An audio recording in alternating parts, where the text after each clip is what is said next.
Okay. That's fine. You can leave them off till Oh. the meeting starts. You can turn Danny's on and off. Hey. Yeah.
We're going to bring the September 6th, 2018 City Council meeting to order, please.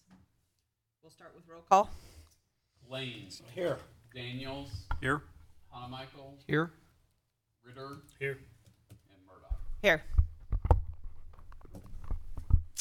If you could stand and join me for the Pledge of Allegiance, please.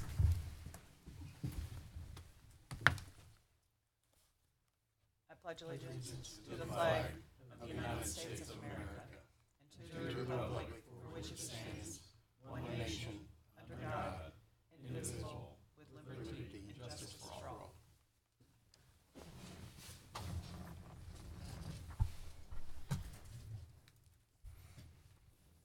The first item on the agenda is the consent agenda. All items will be acted upon by one motion unless a council member requests an item be removed for discussion and separate action. I'll make a motion we approve the consent agenda. Okay, I have a motion to approve. Second. Second. Roll call, please. Lane. Yes. Daniels. Yes. Hanamichael. Yes. Ritter. Yes. Murdoch. Yes. Motion carries. Thank you. The next item of agenda is call to public. Members of the public are welcome to use this time to comment about any matter relating to city business not listed on this agenda.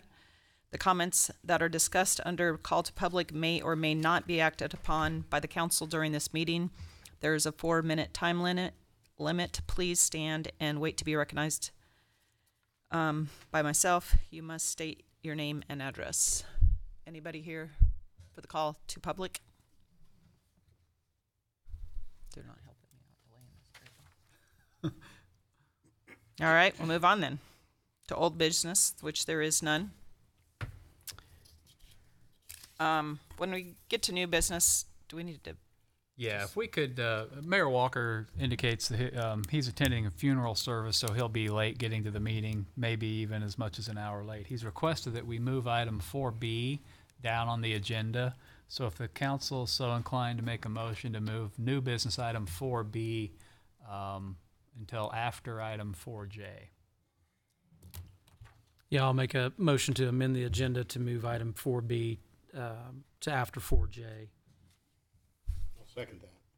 Okay, we got a motion and a second. On discussion on that, might we be able to move that back up if he arrives ahead of time? Yeah, Okay. I think that's what, that was the intent. Okay. Do we need a roll call on that? All approved. All in favor? Aye. Aye. Against? Same? All right, we're good. It all carries, thanks. So new business, first item of discussion is discuss building discount program and permit fees. Yes, Council, just by way of introduction, this, the discount permit program we started many years ago, really at the depth of the recession to spur new development, new construction in the city.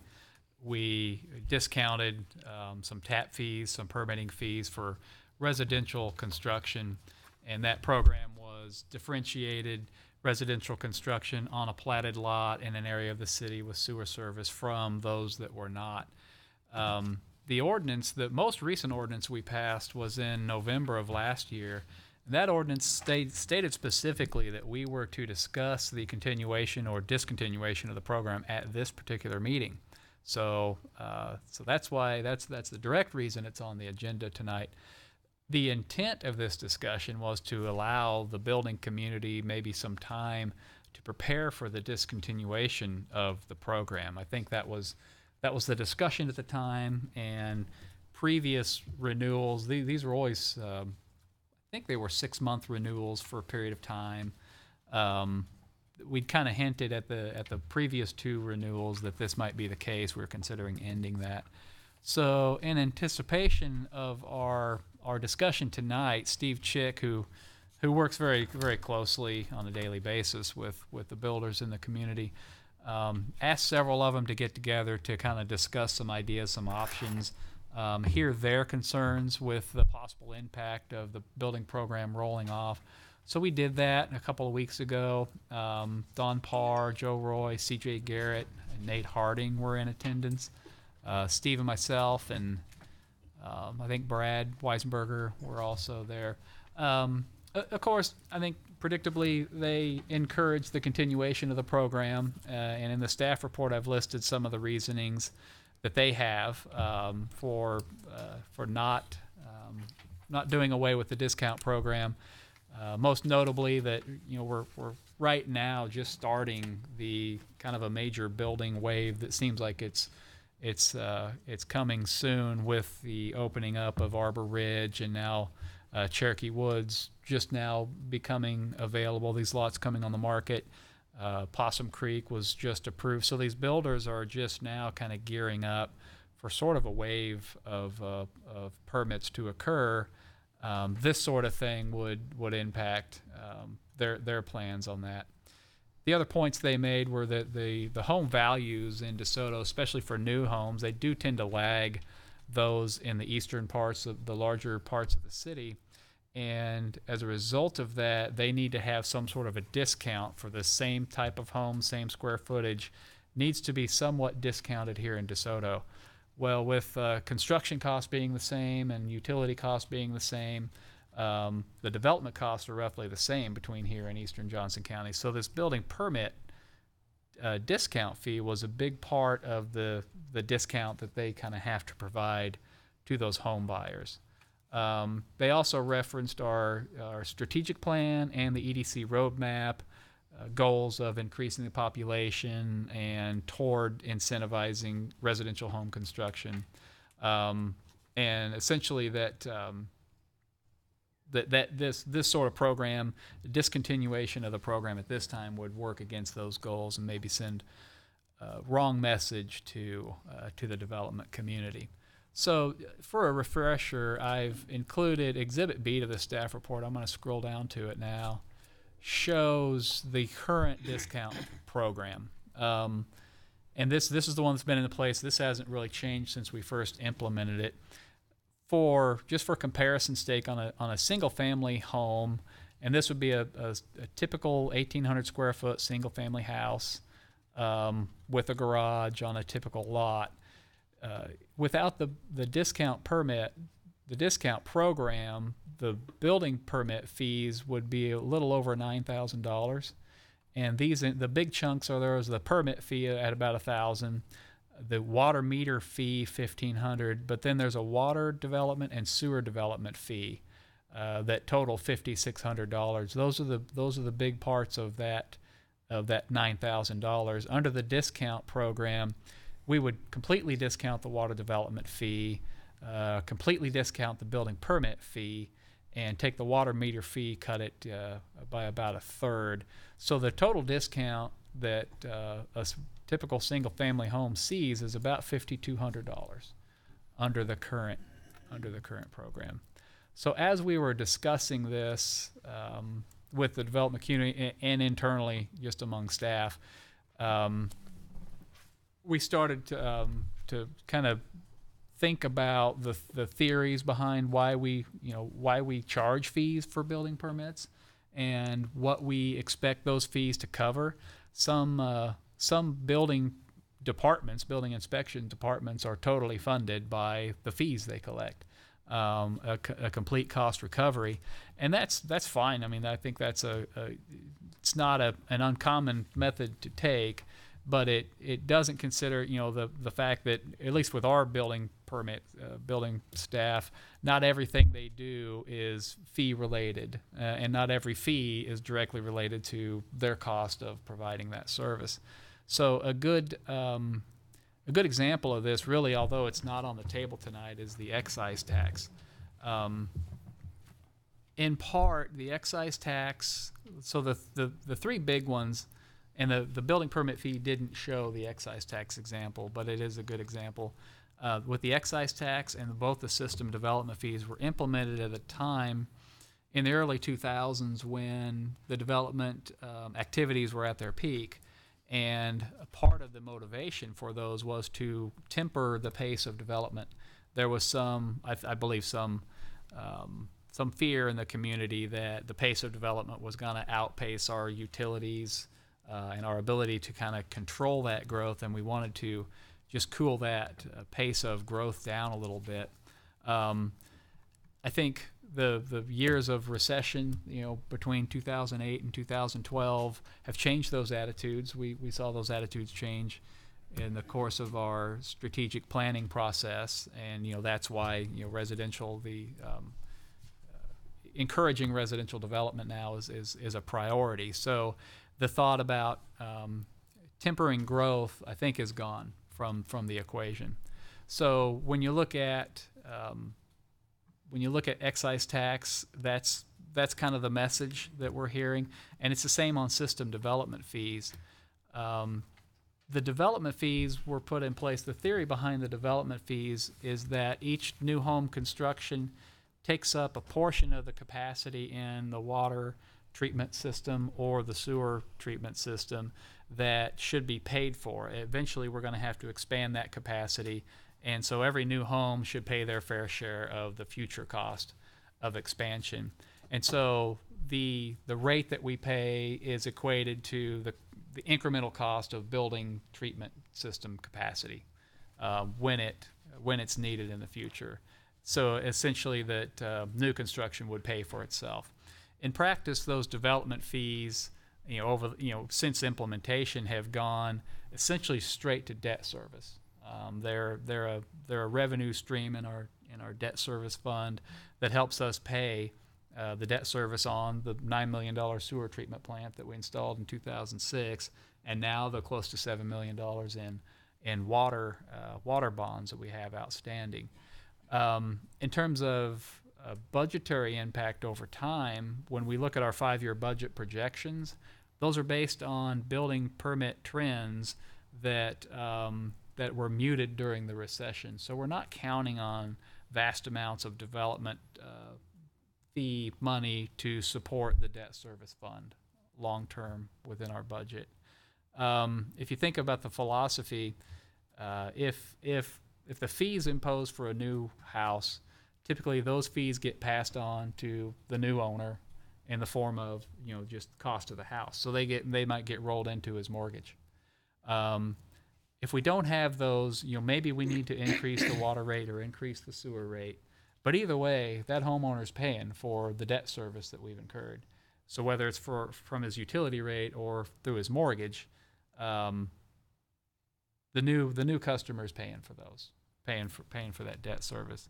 So you can ask yourself, which is more appropriate to pay for debt service on a sewer plant, through your sewer bill or through your mortgage? So there's that. Just kind of a thought, just kind of a food for thought on that. There's a few other fees that we have in our fee schedule, and we can scroll down to that exhibit to show you a little bit, that we just seem redundant. We have a water meter fee and a water connection fee, and a sewer inspection fee and a sewer connection fee. We think just those are kind of redundant. They're relatively small fees, so just to kind of clean up the fee schedule, we're suggesting to eliminate those fees, and essentially those would be combined, just part of the building permit that we collect. So we have a suggested fee structure, and I'll scroll down that to Exhibit D here now. Exhibit D is part of our fee resolution, and it's 10 or 12 pages long. I've cut out the pages that don't have any changes. But what we're doing is we're proposing to actually increase the building permit fee slightly. We haven't increased these fees in many years, so we're going up on the base rate, and each one of these incremental charges per valuation will increase just a little bit. And we'll show you here in a second how that impacts what we're paying. We're also proposing, here's the sewer inspection and connection fees that will go away. This table here is the bulk of what we're suggesting the discount to be. This one shows our water system and sewer system development fees. For a single family residence, currently the water development fee is $2,600. The sewer development fee is $3,000.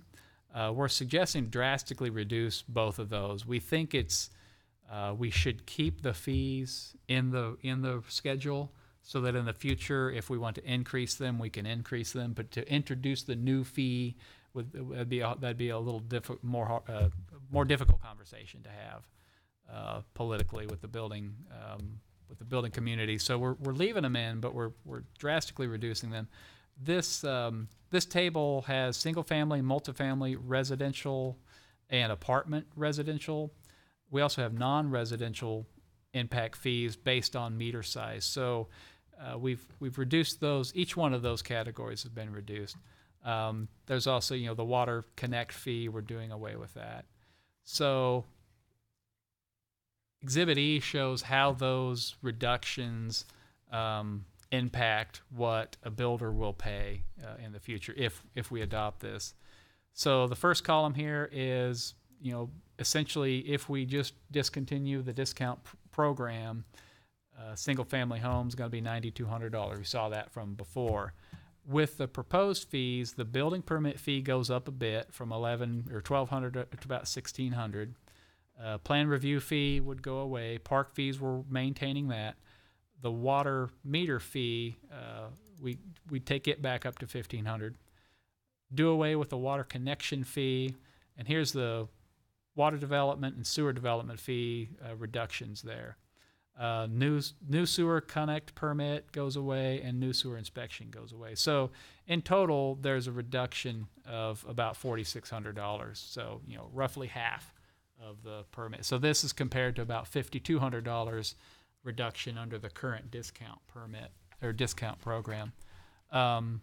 We also show a scenario where the home is not hooked up to city sewer, that it's only on city water. So there's also a benefit from the new fee structure there. So in essence, staff's recommending to allow the discount permit to reduction program to expire, but then make these changes to our fee resolution, so that the new permits essentially, this is a permanent change in the fee structure. Again, I didn't provide the full budget projection analysis, but like I said, we're not really counting on these building permit fees for a major portion of our operating budget. We've never counted on them to fully fund the inspection department. In terms of the debt service structure, it's a relatively minor part that we're counting on. Now, if we don't do this and we just allow the discount permit program to expire, those revenues will increase. But I think with the city's overall strategic goal of increasing housing stock in the community, increasing population, and with the new subdivisions that we've worked pretty hard, frankly, with the Arbor Ridge, the EDC worked hard getting that one back on the market, and Cherokee Woods, we know the state that it's been in. We want to continue to encourage the residential growth. So I'll stand for any questions.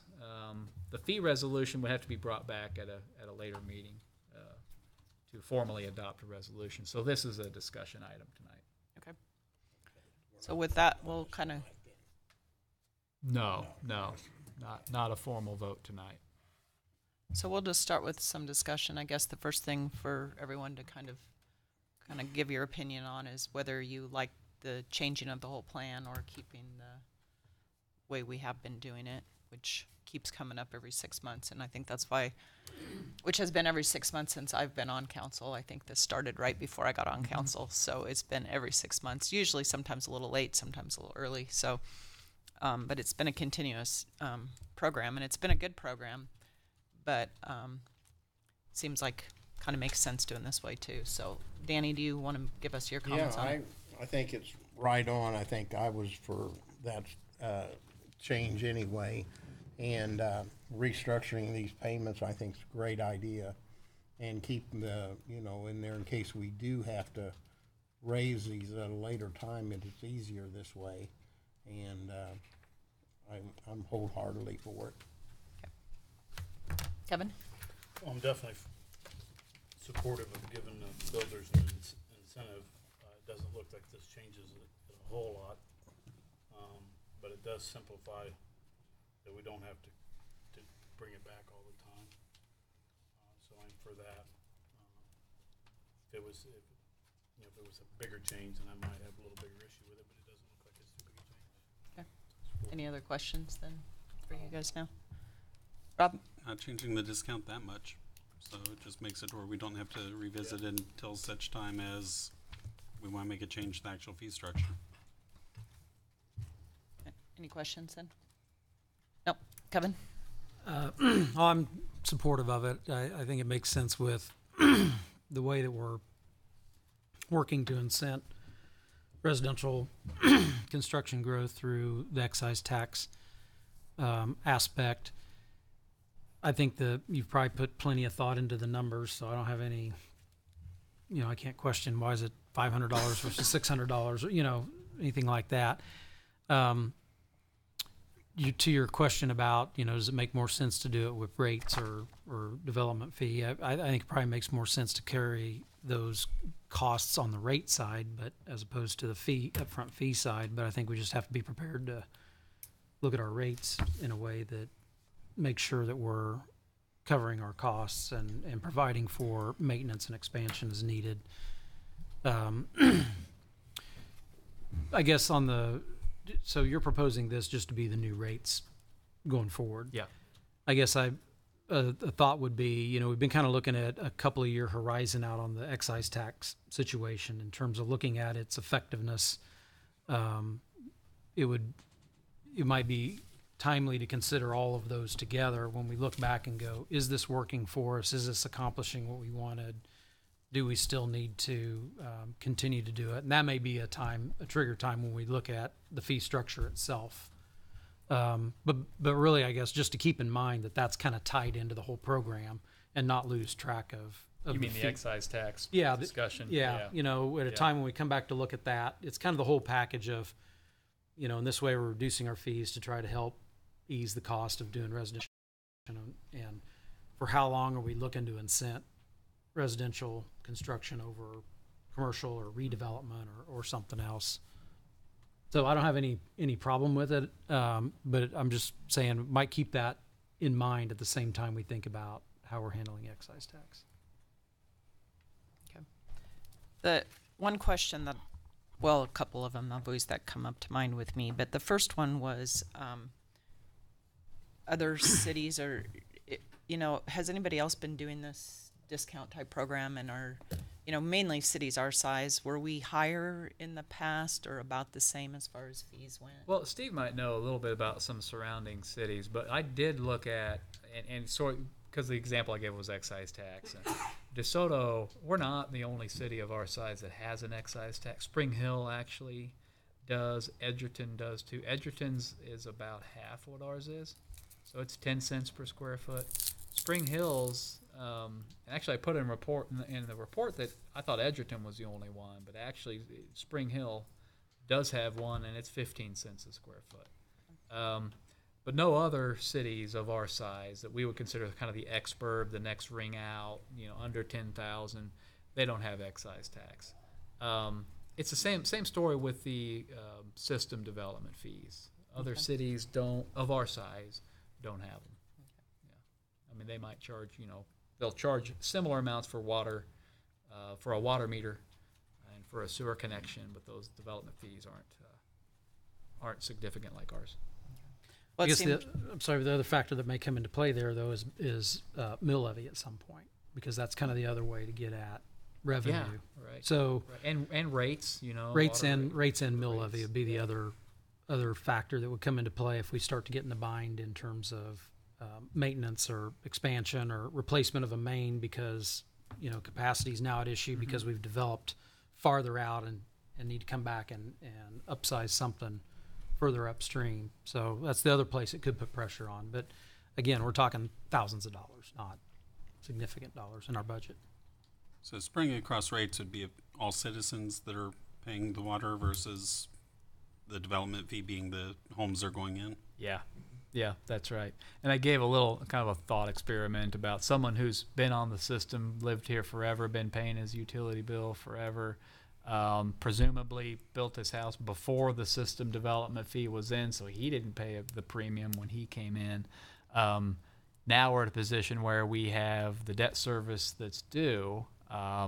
We have plenty of capacity in both systems, you know, in the sewer and the water. What we need is ratepayers. So this helps out with ratepayers as well. How long was the system development fee in play?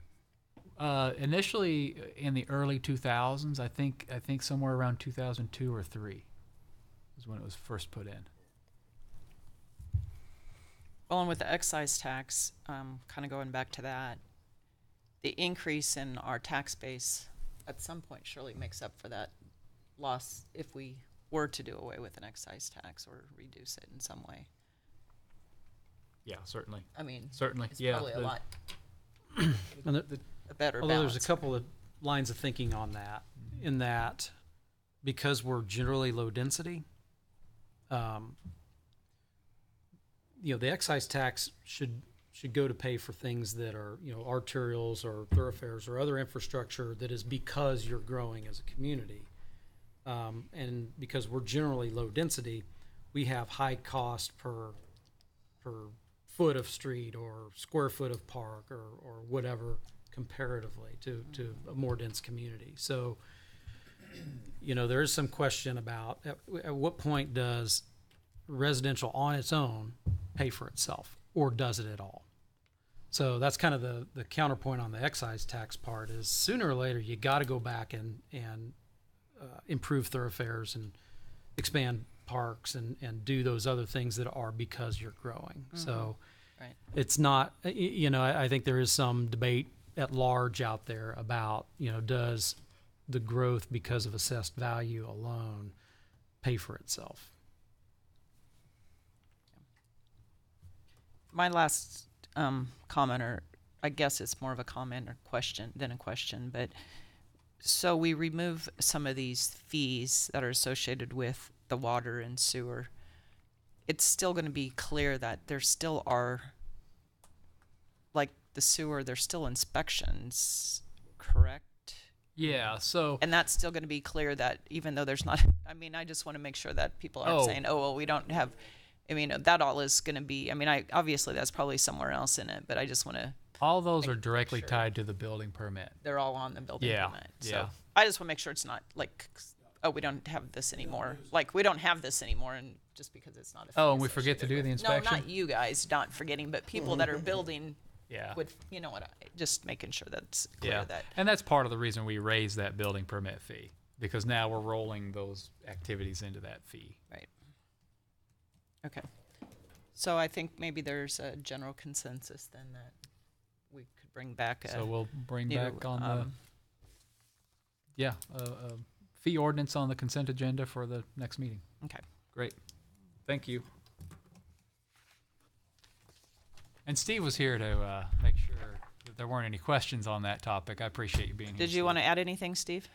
No, I think we worked hard to put that proposal together. I think financially it works for us. I've talked to the builders about it, and they're happy with it. The idea that they don't have to keep looking at an extension for their future planning. And here's what it's going to cost. Yes, it's an increase, but this is going to be stability for you. They like that. Good. Yeah. Good job, Steve. All right. We'll move on to business item number C here. Consider proposal for accounting and court software system. Yes, Council. Bonnie Bennett is here this evening, petrified about public speaking. So I thought we'd have. I won't do that to her. I promised her I'd introduce the topic and have her available if there are questions. But I did want to recognize Bonnie because she did a lot of work in the research and the testing of these the software. You'll remember, I don't know if you'll remember or not, but in our budget for 2019 we have a total of $131,000 for essentially new accounting and billing software suite for City Hall, and also about 30,000 of that was for the court program.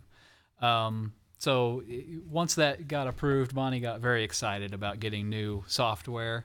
For those suites, we've been struggling. Our current software is outdated. The company that produces it is no longer going to service it. There are no updates to it. Just there's a lot of things with it that could be better. And so when we were putting the budget together, the budget that we formulated was with a system in mind. But the first thing that Bonnie did was reach out to other communities in the area to see what systems they were on. It looked like there were really only two, one of which is produced by Data Technologies, and then the other one is produced by our current provider, Tyler Technologies. The staff report goes into a lot of detail about the pros and cons of both. We got price proposals for each. The Data Technologies was quite a bit cheaper, but it only does about half of what we really need it to do. We could probably get by with it, but we don't know that it's a significant upgrade to what we've got.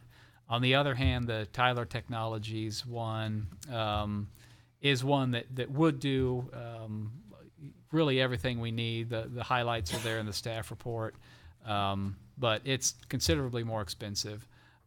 What we'd like to do is get approval to move forward with Tyler Technologies.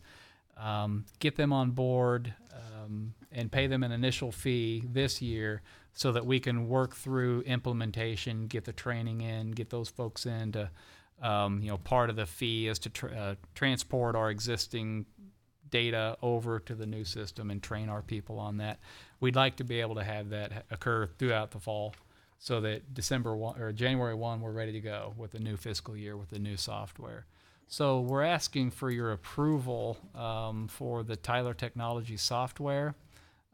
Their total fee for this service is, what is it, Bonnie? 119, almost 100, about 120,000. We've got, like I said, 131,000 in the budget for next year. We would pay out of this year's budget about $4,400 to get them on board and start the training, and then half of the larger amount will be due when they implement the software, but no sooner than February 1st, and then the other half would be due sometime in probably the middle of 2019 when the system's up and running and their essentially their commitment's done. There will be ongoing, like we have now, ongoing maintenance services each year, and those are rolled into the 2019 budget. We've always had them with the current system, so that would be nothing new. So we're just asking for approval to proceed with the Tyler Technologies Encode product suite and spend the $4,400 this year to get the process started. Mike, can I address the issue with the limitation of damages? That's something I communicated to Tyler, and they just emailed back at 3 o'clock this afternoon. So, I think the council could, just make their approval subject to that issue being worked out. But to be honest, based on the feedback they've given, I don't think they're going to budge on the issue. And essentially the issue is, historically the city has not many engineering contracts, software, everyone wants to limit their liability to, most of the time it's, we can't be liable for anything except an amount equal to the fee that you paid us for this last year, or, which is essentially not much comfort for the city. So Tyler Technologies contract has the limitation of damages to the fee that they're paid. I think it's the fee for the month. And they also have a waiver that the city waives any consequential damages. So essentially, from looking at it, as explained to Tyler, we would have no recourse for any damages. So if the product didn't work, the verbiage that they have would, wouldn't allow us any recourse back against them, at least for damages. Now, that's not to say we could, tell them, look, your product's not working, you need to fix it. That wouldn't, they presumably would do that anyway. But like I said, normally what we've done when this happens, the city will agree to say, well, we're willing to limit any damages to the insurance coverage you have, which most times that resolves the issue, because then the company's own assets are not at issue. It's rather insurance. But I did propose that to them. So bottom line, I just, if that's something that Mike and the council's willing to, take that risk, then I'm not saying you can't do it. I just wanted to make you aware of that issue. And I've exchanged several emails with them, and it just does not appear, the last message they gave is they're not, that's not something they're willing to do. I think they did, the only concession they gave is by saying that they would limit their damages to 1.5 of their fee. But again, with this waiver of consequential damages, that's kind of a moot point, because they're insisting that the city has to waive any consequential damages. So, if we want to get into any more detail about that, we can go into executive session under attorney-client, but otherwise, I just wanted to bring that to your attention.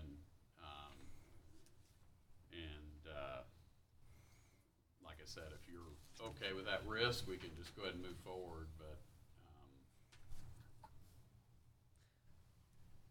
Patrick, we have an existing arrangement with Tyler Technologies for the yearly ongoing maintenance. Are you familiar with that at all? no, Is it I similar? wasn't. I thought this was a brand new. Yeah, well, it's the proposal. same company that we've been dealing with. I just wonder if we already have that. Yeah, I haven't seen it. It's something we, normally push back on. I can't remember pushing back on that. I think whenever we entered into if it. we have something, we entered into it a long time ago, and it's probably just been rolling over from year to year. If we have it, So what are you most comfortable with? well, I think our relationship with the current company is pretty good. I mean, the software has some problems, the old stuff, but we're comfortable with where there has been a problem, they've fixed it. They're a very large company. They do the majority of the smaller cities in the area have them as a service provider. So they're not going to disappear on us. Maybe if you care to move forward, you can do so, and give me the authority to work with Patrick to resolve, whatever those concerns are with the limitations in the contract. Work with Patrick to resolve those as best we can with the company, or we could table it until we have a final version. I just thought contract. since we're not slowing anything down, I'm pretty confident they're not going to change their mind, because now I've gotten a message from the in-house counsel, but I think it's a good idea. We'll still try to push them on that, but I think at the end of the day, to avoid having to bring it back to another meeting, if that's, just as long as you know that issue's there,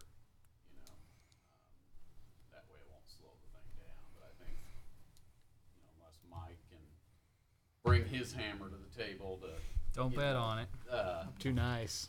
Well, make them change my their mind is that mind, kind of but- sends an opinion that we are going to go through with it either way. So maybe they're not going to do it just because we're approving it anyway. But Well, and I don't know what, I mean- and maybe Councilman Daniels can shed some light, but I don't see what risk there is in a software purchase other than risk of dissatisfaction.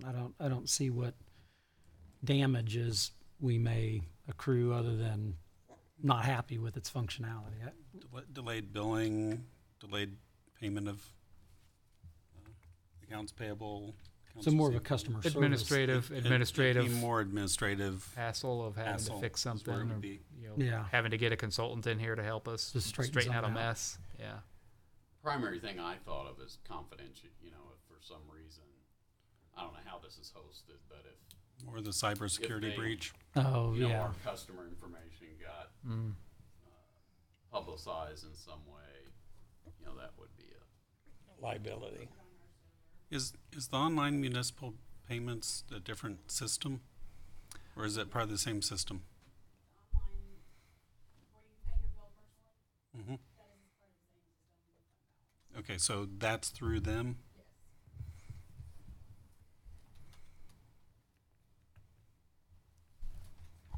well, how comfortable is everyone? No, I'm fine. I'm fine.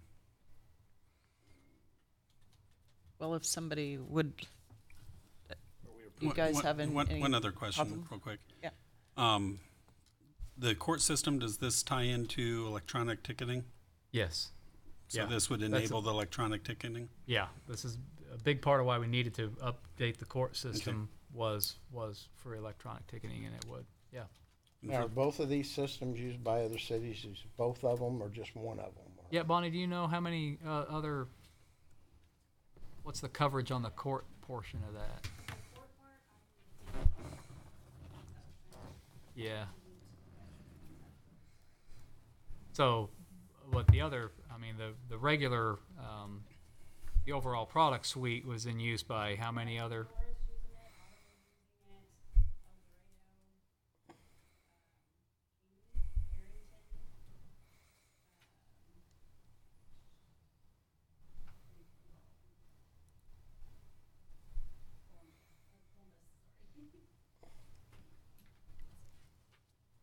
Yeah, I'm not sure about the courts. For the other council members, the electronic ticketing would be the deputy's ticket would be electronic and be immediately available to our court clerk to pull up without having to re-enter data. Yeah, that's what he's talking about. The sheriff's office is going toward that way. Yeah. Okay. So, then if we are, anybody else have any other comments about that? No. As far as a motion, do we want a motion then that includes allowing?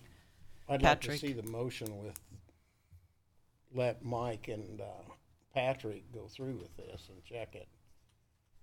You know, I don't want to get in a situation where, like some of the cities, they've bought software and then doesn't work. Well, I think that, I mean, Patrick's already looked at that. I think the only question is the limited liability that's in it now and whether they're going to try to work on that part of it. But so it's a matter of, are we approving it either way? Patrick, do we have our own liability insurance covering Yeah, I mean- that type of stuff?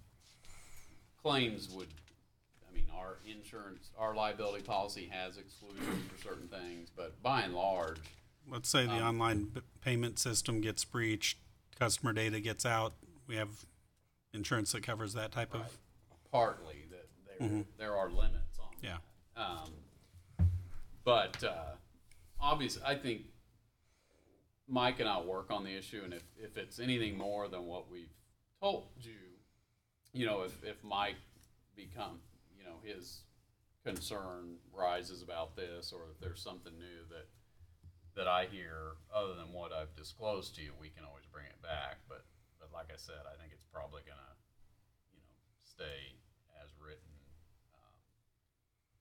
But I still think it's a good idea to, I was just communicating with him. I think I copied Mike, but I didn't involve Mike in the discussions with him, and that may, I think him and Bonnie have been the main contact. Maybe if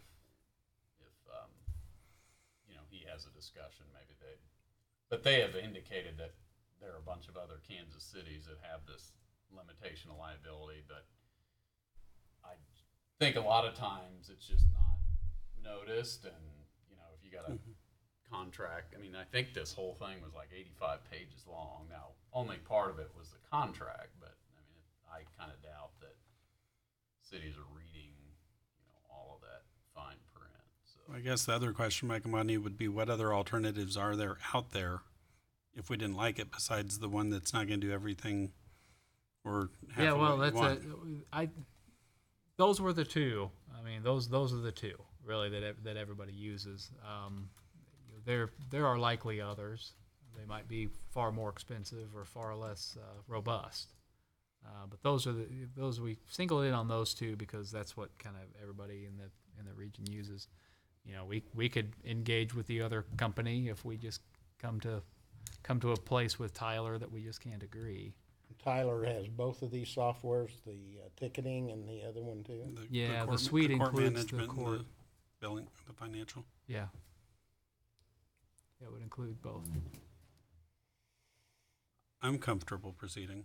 I'm comfortable making a motion allowing Mike to move forward in engaging Tyler Technologies with the court management and the billings accounting software, and allowing him to work with Patrick to see if there's ability to amend the insurance policy. But at the same time, spending the $4,000 and allocating the funds for the necessity as outlined. All right, so we have a motion, second by Kevin. who's second? Hannah Michael. I did. Thanks. So if we could get roll call, please. Lane, Yes. Daniels, Yes. Hannah Michael, Yes. Ritter, Yes. Murdoch. Yes, Motion carries. thank you. Now we'll take a quick change of leadership here. Oh, Yeah, we could. never we mind. could- We're gonna keep going. So with this, I'll take a water. All I right, guess so with this break, could I also make a motion to amend the agenda? we're not making the break quite yet. We're gonna Well, do we one. could. Well, we can could- I make, I guess, without the break? Okay. Can I go ahead and make a motion to Yeah. amend the agenda to move new business item 4B regarding the broadband services to after 4D on the agenda. Okay, we've got a motion. Can I have a Second. Second by Rob. All in favor? Aye. Aye. Any Aye. opposed? Okay, motion carries. So now we're gonna move on to item agenda. Sorry, I gotta get my glasses out. Can you get that nice and big for me? 4D. 4D, which is a engineering services agreement with CFS Engineering for 91st Street project. Yes, Council. At the August 16th meeting, we reported that the selection committee selected CFS engineers based on qualifications to perform the design and survey and design of the 91st Street Extension project that we are planning for next year. Since that time, we've been working with CFS, and Joel Buffington is here from CFS Engineers to answer any questions you might have. Working on a scope and fee proposal for them. The proposed basic scope of services is attached to the staff report. Essentially includes project management, some public involvement, topo survey, construction contract documents, construction plan documents, and bid phase services, and some construction phase services. The schedule for this is very important for us because we want to make sure to get this bid out as early as we can next year to get the best bids possible. So the construction allows for a January, early February bidding time, which will be advantageous for us. The overall fee is 148. Let me get back to my staff report here. $148,595 with an overall project estimate of right around 1.4 million. The percentages there are pretty commensurate for a typical for a project like this of this size. That somewhere in the 10 to 12 to 15% range is pretty typical. So I'm comfortable with the fee level, comfortable with the scope of services, and with the schedule. So I'm recommending that the council authorize the contract. Toward that end, Patrick handed out at your places some revisions. There was a contract included in the staff report. Basically a boilerplate contract document that I think we'd used before, but it had been several years. So Patrick went through that and had some minor, I think relatively minor changes to that, which the engineer firm has since made and agreed to those minor red lines that you have there in front of you. So with that, I'll stand for any questions.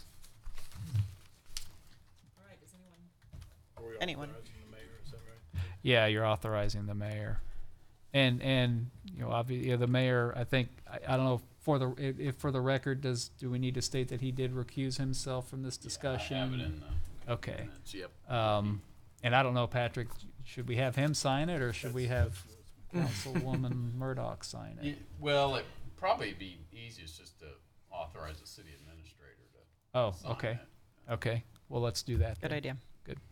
All right, does anyone have any questions? Danny, do you have any questions? No. Kevin? I do not, other than that. No question. Kevin? Rob? Nope. Comments or anything? I was gonna say, All right, if I somebody was would like to involved in make a the review motion. process, so Yeah. happy with the solution. So I'll make a motion that it's recommended the council approve the scope and fee proposal for CFS in the amount of $148,595 and authorize the city administrator to sign the contract for services. All right, I'll second that. we have a motion by Rob and a second by Danny. Roll call, please. Lane, Yes. Daniels, Yes. Hanamichael. Yes. Ritter. Murdoch. Yes. Motion carries.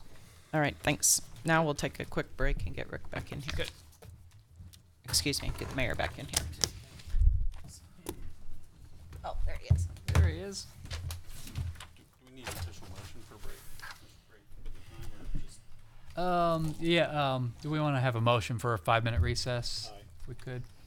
I can't make a motion. I can. 5 minutes. Okay, all approved? Kevin did. All in favor? Aye. All right. Thank you. 5 minutes. Back in 5 minutes. So moved. Okay. Was that Lane that second? Yeah. Okay. Thanks.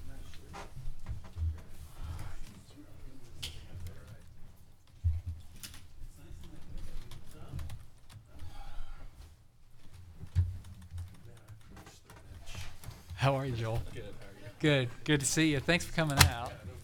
You never know if there's going to be a question or two. No, I think we put some good work in on it. Pretty quick turnaround here. Isn't Yeah. Yeah. Well, we had to. Schedule's important.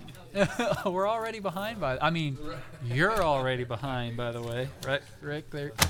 Yeah, that was one of. I was looking at our proposal and had the schedule in there, and I think at the interview we were already several weeks behind.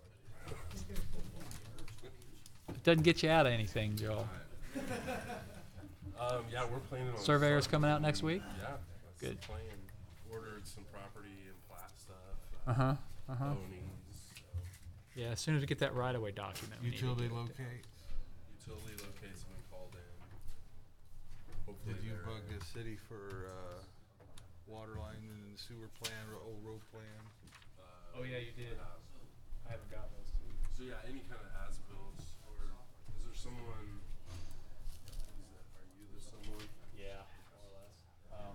Yeah, so we've got as-built for 91st. Yeah. We have as-built for the water main. Okay. Yeah, those are important because when you get out to Sunflower Road, when we cross those utilities, Right. I think we went under. Pretty sure we went under all that. I couldn't swear to it. On what? Over the water, and so there's a raw water main. All those So pipes in the that. water main we put in early 2000. I'm not sure if we went under all that. What's that? Oh, they're in the fridge. Back in the kitchen area, back where Nancy sits. Can you get in there?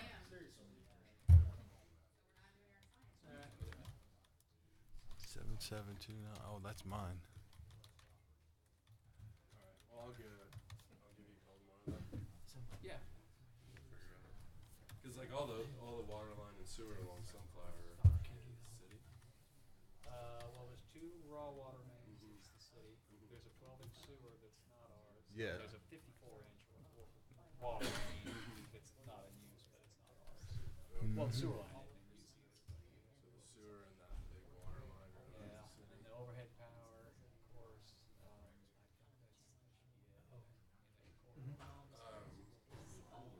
okay. I don't know if one call. They won't.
Do we need a motion to adjourn? No.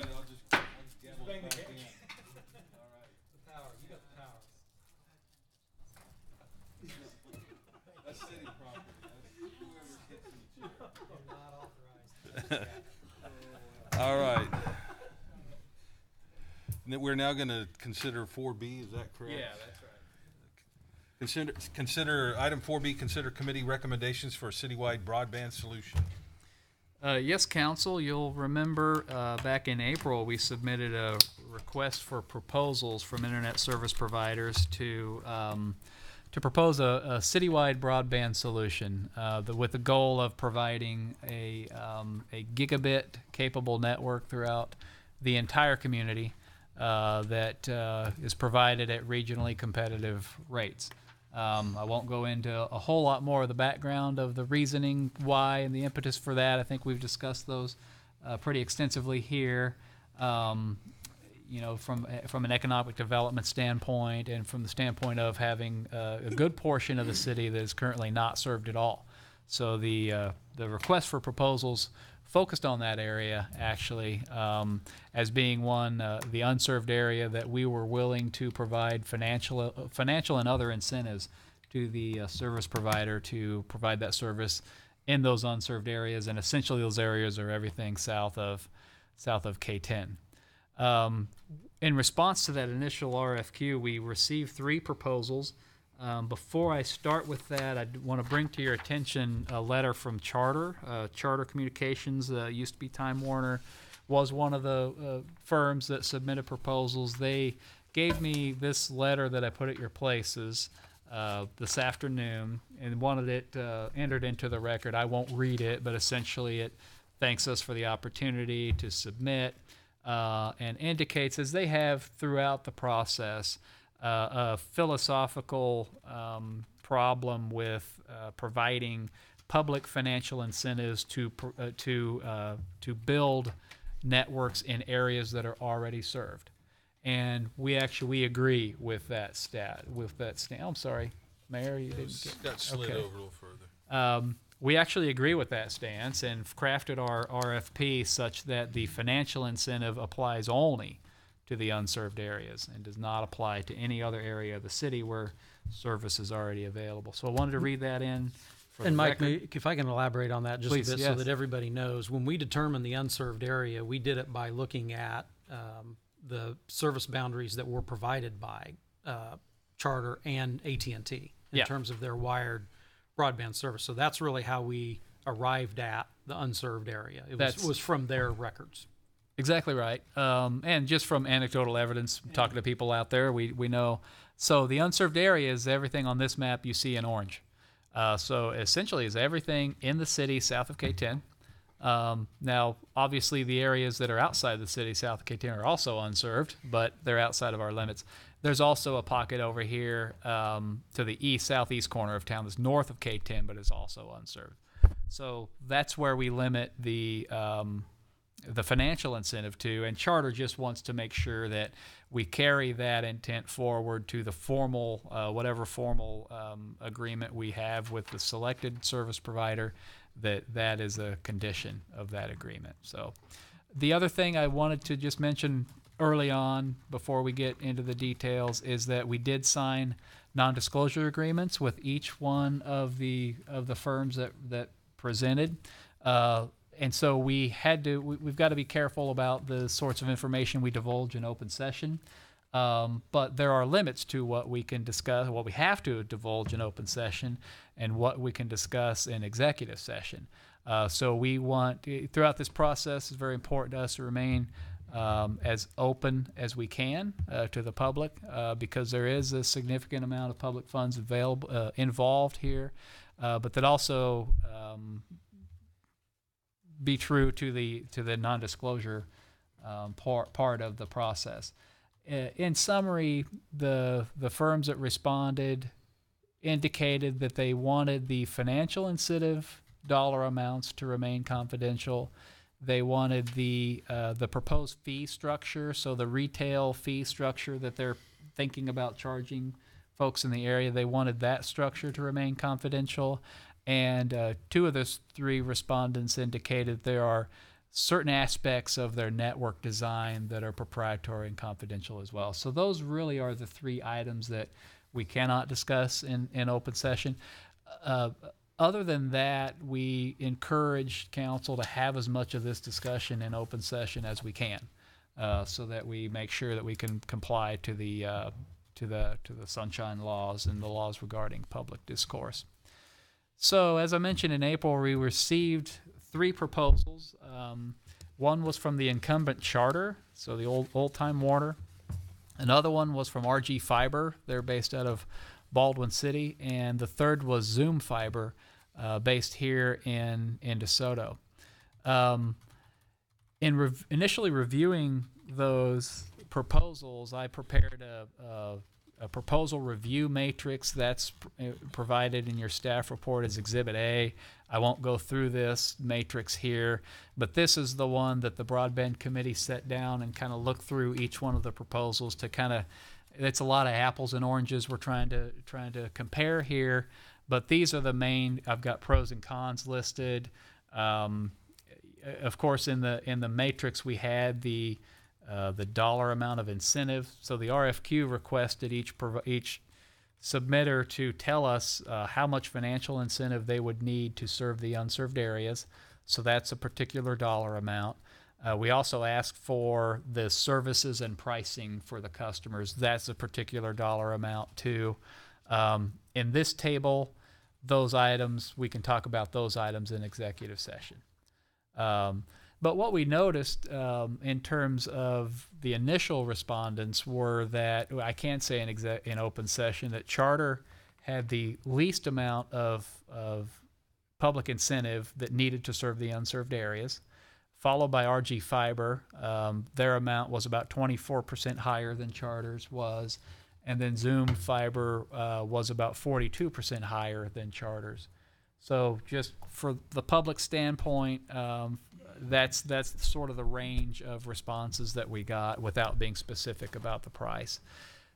The first thing we did notice as a committee was that the other thing we asked the respondents to provide was sort of a layout map of how they intended to serve the unserved areas. And we'd noticed quite a bit of similarities in those network bills, certainly the routes. And some other areas of those proposals were very similar between all 3 of those of the respondents. So it got us thinking about the possibility of having a city build. The city goes and builds a conduit network and then makes that available to any service provider who wants to provide service. So as a result of that discussion, we had interviews with each of the 3 firms, presented that idea to them, and asked them to come back with us with a follow-up response to that as a couple of things. Would that even work for them? And if so, what sorts of conduit particulars do they need for their system? Does the route work for their system? And if the conduit were in place, would you still need a financial public incentive to build into the unserved areas? So we got those responses back, and it turned out that viewing those, there weren't as many similarities. There would have been a duplication in service needed. There wasn't one conduit type or layout that would have worked for all 3 of the particular respondents. Each one needed a different location to cross K10. 2 of them, Zoom and Charter, needed traditional conduits, like a 2-inch conduit and an 1 1/4 conduit. RG Fiber's plan was reliant on what's called a microduct, and there's a picture there in the staff report. It's one pipe, but 7 smaller conduits inside. Oh, and there's an example there.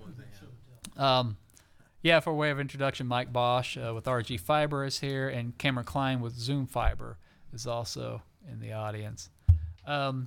So unfortunately, I think the result of that discussion was that a city build conduit, because what we were hoping for was the city could build a conduit network that would allow at least 2 service providers to come in and compete for the area.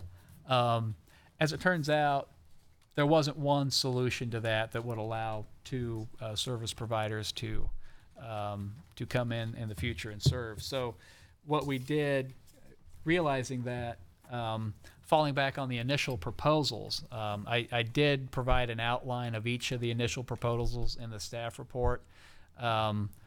Charter, I won't go through these in detail, but Charter and Zoom proposed under kind of traditional conduit solutions where they'd pull in general, they're pulling two separate conduits, a 2-inch line, a 2-inch conduit, and an 1.25 inch conduit.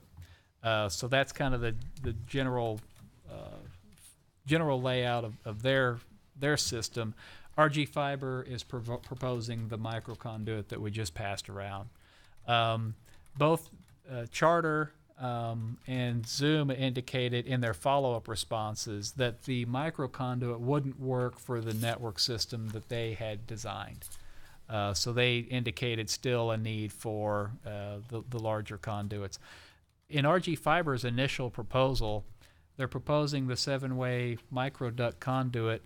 They need 3 of those conduits, and they would give back after they build it. They give the other 4 back to the city for providing that to another service provider in the future, whoever wants to come in and provide service that could use that type of an arrangement.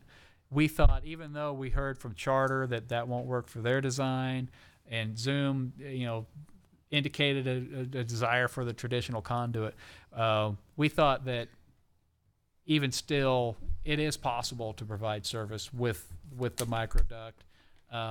With the way the technology is going, this is used in other areas. It's not a completely new concept to the industry. We think it still allows for competition in the area, in that unserved area. Did you say three, and then we would get 4? Or? Right. Yeah.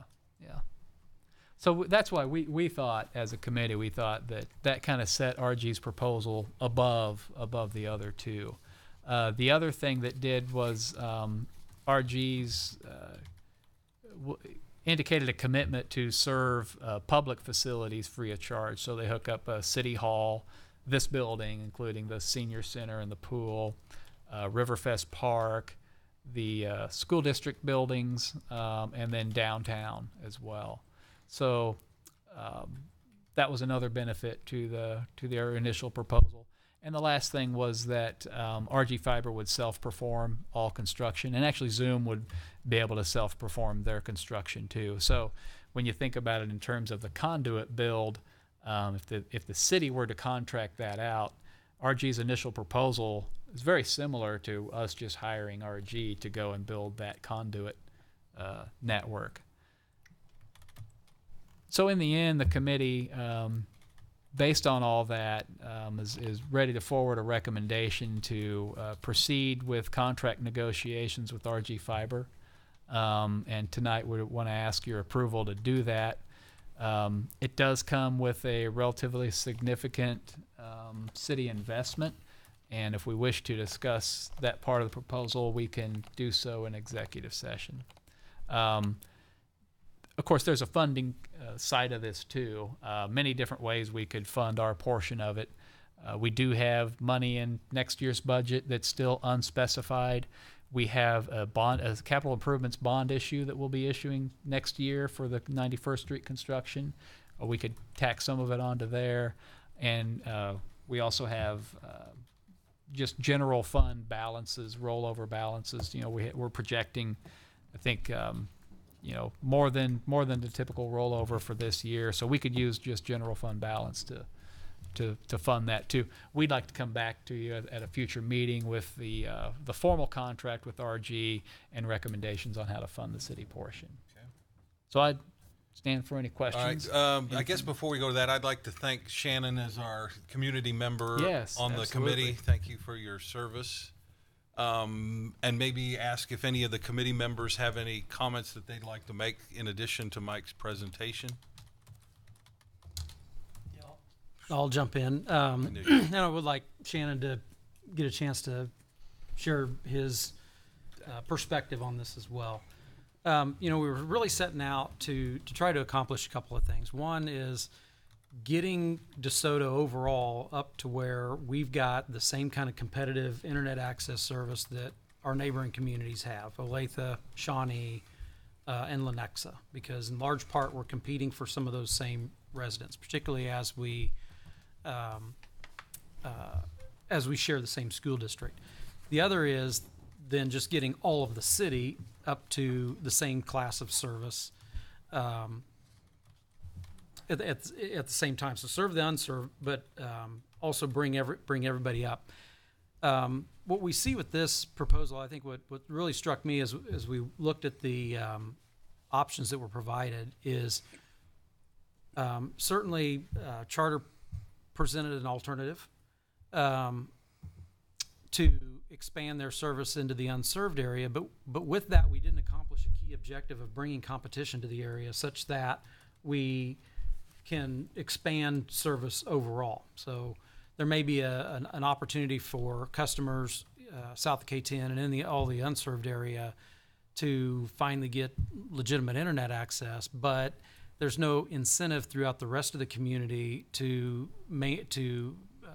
maintain quality of service or level of service or price for service, right? To help bring that down. So with one of the other partners out there, then we're introducing a competitor into the community in a way that will hopefully stimulate the incumbents, Charter and even AT&T, hopefully to begin to make improvements to their service. And what you see in other communities around in the Kansas City metropolitan area and across the country is until there is that competitive service, there really isn't, you really don't see incumbent carriers expanding their service, keeping their fee structure intact, or providing the latest service. So we don't have that competitive provider here. So in the scenario we're talking about, we are finding a good way to bring a competitive service in. The investment is in the conduit and in infrastructure, which ultimately the city has control of and can provide to another carrier. We were always focused on making sure that we have a competitive situation, and we weren't just doing it to allow one carrier to enter. So I think even in the conduit situation, maybe we can have some discussion about, is it still possible to do a 3-way microduct and a 2-inch and an 1.25 to allow for, say, a traditional carrier to use those too, and that they typically go in the conduits go together. The other thing about serving the unserved area, particularly if we're bringing a competitor into town, is that they are then incented to grow their service into the existing area and not just sit status quo within the area in which we're building infrastructure. So it really becomes a community benefit as a whole by introducing the competitor into the market. And in our discussions, certainly with Charter was always very, they were very protective of not wanting us to, create a situation where we were looking to push a competitor into their area specifically, into their service area. But they were always very open about wanting open competition. And they were always wanting to be clear about not wanting to do anything to take away from competition or distract from competition. So they were always very open about that, and I think will continue to be. And I think that's was a really good feeling that I got about kind of their competitive, their culture. They weren't trying to protect territory. They were open to a competitive environment. Early on in the broadband committee process, I think AT&T was receptive to that as well. But AT&T didn't respond to our RFP, so we didn't get a chance to see what they may be willing to do. So those are certainly some of my thoughts. I think bringing competition to the community is going to be good for the community overall, and serving the unserved area keeps DeSoto on the same playing field as our neighboring communities. Shannon, do you want to come up and share any thoughts?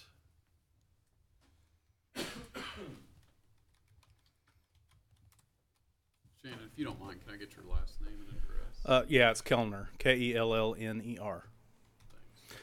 Yeah, so for me, and I'm going to preface these comments by I'm not an expert in fiber builds or infrastructure or anything like that, but I'm speaking more from being one of the business leaders in the area employed by a very large business here in DeSoto, Merck Animal Health, and as a resident. I think as we look at infrastructure moving forward, digital infrastructure in today's age has to top the list when we prioritize our spend as a community. From the residential perspective as well as the economic development perspective, I mean, we're running a $1 billion business across the fence, other side of the schools over there, and we're doing it on T4 connections. And that poses some issues for us. And when we have multiple sites across the U.S. where we have options for capital infrastructure spend and expansion of workforce and things like that, which we're looking at right now. These types of activities and our access to these upgraded digital infrastructures are very important to us. As a global business where we're conducting global meetings and trying to conduct WebExes and just the sheer amount of data that we're transmitting back and forth, simple matters of trying to analyze sales numbers.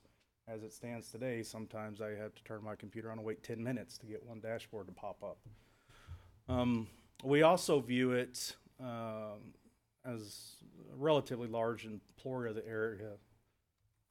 We want to be able to provide, or the community to be able to provide an attractive place for people to want to come and live and work for us. And there's a lot of areas and options around Kansas City, but as we look at changing our model as it relates to the number of people that we can employ that work from home, as an example, there's certain requirements that are needed in order to be able to do that digitally. And it comes right down to it. A lot of people use this internet access, and what type of internet access is how they choose where to live. We did ourselves when we were looking to move. So I leave the how to do it and what's economically viable up to the experts that understand that much better than I. But as a resident of DeSoto and one that is highly acutely aware of what our business needs are, I think this, I asked the council to really make this a priority. And I think you're to the point, just based on the service that we currently get, if it comes down to repaving a road or building infrastructure, digital infrastructure, I think by far the digital infrastructure piece should win out if you're competing for spend. Because this is a much longer term, or I think you'll reap a much longer term benefit from it. And that's what I've got. All right, thank you for your comments. Mayor, if I could just make one Yes, sure. point, just more for the benefit of the public. And I think Mike kind of addressed it, but if and when the contract, negotiated with RG Fiber, obviously the amount of money would be a public. I mean, that would have to be disclosed as part of the contract, at a public meeting. So, just didn't want anybody to get the impression that It will be sealed forever. right. So, Okay. thanks. Thank you. Questions from council? Or Danny, did you want to add anything from the committee's perspective? No, I kind of agree with Kevin. This is a long time in coming, and we see that it hurts the residents of DeSoto as well as the businesses. And I know for a fact over the last 6 years, I've had 4 internet providers, and I'm in an unserved area and trying to get internet that's reliable. And I've seen a lot of our real estate people and talked to a lot of real estate people about this problem. And the sales of real estate in this community got hurt so badly because the people would come out to here and they were in an unserved area. And it's just hard for the kids to get a good education. And we have a super school district, but yet we can't provide within our own city limits internet for these kids and their families when they want to come out and live in DeSoto. So that turned a lot of people away as far as building and as far as buying property here in DeSoto. So I think this is gonna be a plus for the community. And that's all I had. Thank you, All right. Mayor. Thank you, Danny. Yeah, on the on the topic of school and whatnot, I know one of the residents of Cherry Oaks is here and kind of shared an anecdotal story. Would you be okay with her coming up and Sure. speaking? If you wanted to kind of relate your story to me just a little bit ago. On the spot.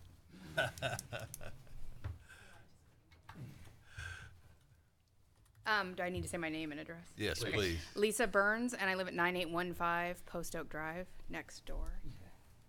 On a Michael. In fact, tonight I came to support this, obviously. We have lived in Cherished Oaks since we built in 2000, bought the lot around 2000, 2001. One of the last homes to build, and we built it. And obviously at that time, internet was dial up, and I worked at Sprint, and I dialed up on my laptop at 2 a.m. trying to launch the wireless company. And so it was not as imperative, I guess, to have the high-speed broadband, but obviously it was going to happen and necessary. And now it's a detriment to live there. Our homes in our neighborhood, if you guys know Cherished Oaks, are larger homes, and I would say probably 75% of the residents would like to work from home, have a home office, work for a company that maybe they have to go to, or they travel, but they also have the option of working from home, and that is very limited by the fact that we do not have good wireless access. We currently use Mercury Wireless, and my anecdote is actually tonight my daughter needs to look up on science.gov for her 8th grade science class and pull out an article, and she can't do that because we have no Wi-Fi, and we haven't had it since 10 this morning. And it's a periodic opportunity that we have south of K10, and it goes on for a couple days, and sometimes they come out, and sometimes they replace a couple things, and sometimes I don't know if they jiggle some wires and it comes back on, but Mercury Wireless is less than consistent in their delivery, and we have the highest speed that we possibly can. So I can't fathom that anyone's going to buy any of the houses that whoever is plans on building in that open lot that's going to be developed, because my understanding is they're larger homes, which probably would be home office type homes, people who would want to work from home that live or work perhaps in the city or Overland Park.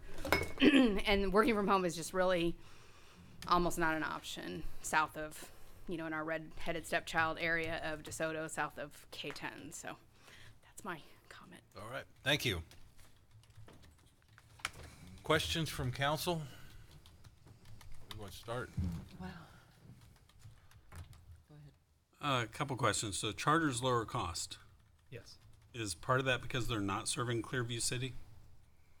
Yeah, Charter's proposal specifically excluded Clearview City. But it's hard to say. In their proposal, they show the route for their build. I don't know if I can answer that. The route goes by Clearview City. Nobody's route showed extending conduit inside there. I think everybody kind of treats that like it's one a big apartment complex, rather than individual streets inside. The current owner has been less than cooperative with a couple of, I think Zoom Fiber tried initially early on to work an arrangement that didn't happen, and Charter did as well. So that's why Charter specifically excluded those. But I don't know that that's the reason they're cheaper. I couldn't answer that. When it talks about pricing commensurate with regional average, is Right. that the KC Metro regional average, or is that the regional average for cities our size? No, it's the Metro. Because Yeah, I that know was we've the had that intent. discussion with Charter before of our rates are higher because in cities of our size, their competitive rates, where next door they're cheaper. No, our target was just like the rest of Johnson County. Yeah, that's a regional. And with that, we can share. If we want to go to executive session, we can pull up. Yeah, we can those see what rate the price structures structure are. and, you can see all that, and might be helpful for you. None of the three proposals were out of line at all No. with what I think I've seen around here, and even smaller communities or larger ones. They're all I know pretty close I to know it. one of the big complaints, I'm not asking it to be shared here, but is the fact that we pay seemingly significantly higher than our neighbors in Lenexa and Shawnee and Olathe. So that's why I was asking what that regional average meant. Yeah, if you want to see the structure, we can. Yeah, and without disclosing any of that, I would echo that it was very palatable. And I think part of that is because when we introduce competition in the area, then you have to begin to compete on a way that on a price that the market bears, not on what your audience happens to be. Well, and Charter's proposal is pretty much unserved areas because they consider the rest they say served. Would that be accurate? That's accurate. Yeah. Is the rest they say served by gigabit? with Yeah, Charter? that's their contention. Their that- statement is that that they have They gigabit could- service available.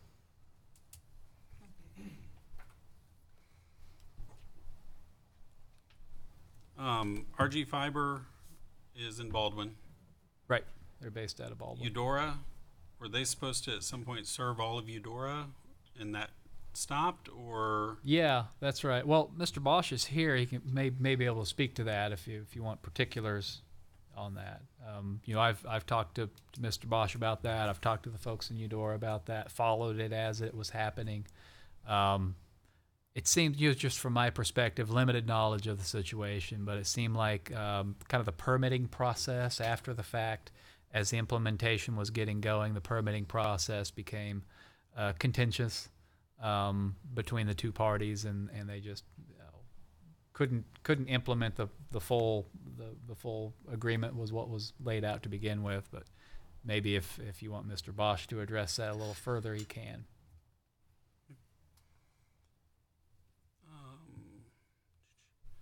RG Fiber says commits to serve the unserved areas in 6 months, but schedule unserved areas within 12 months.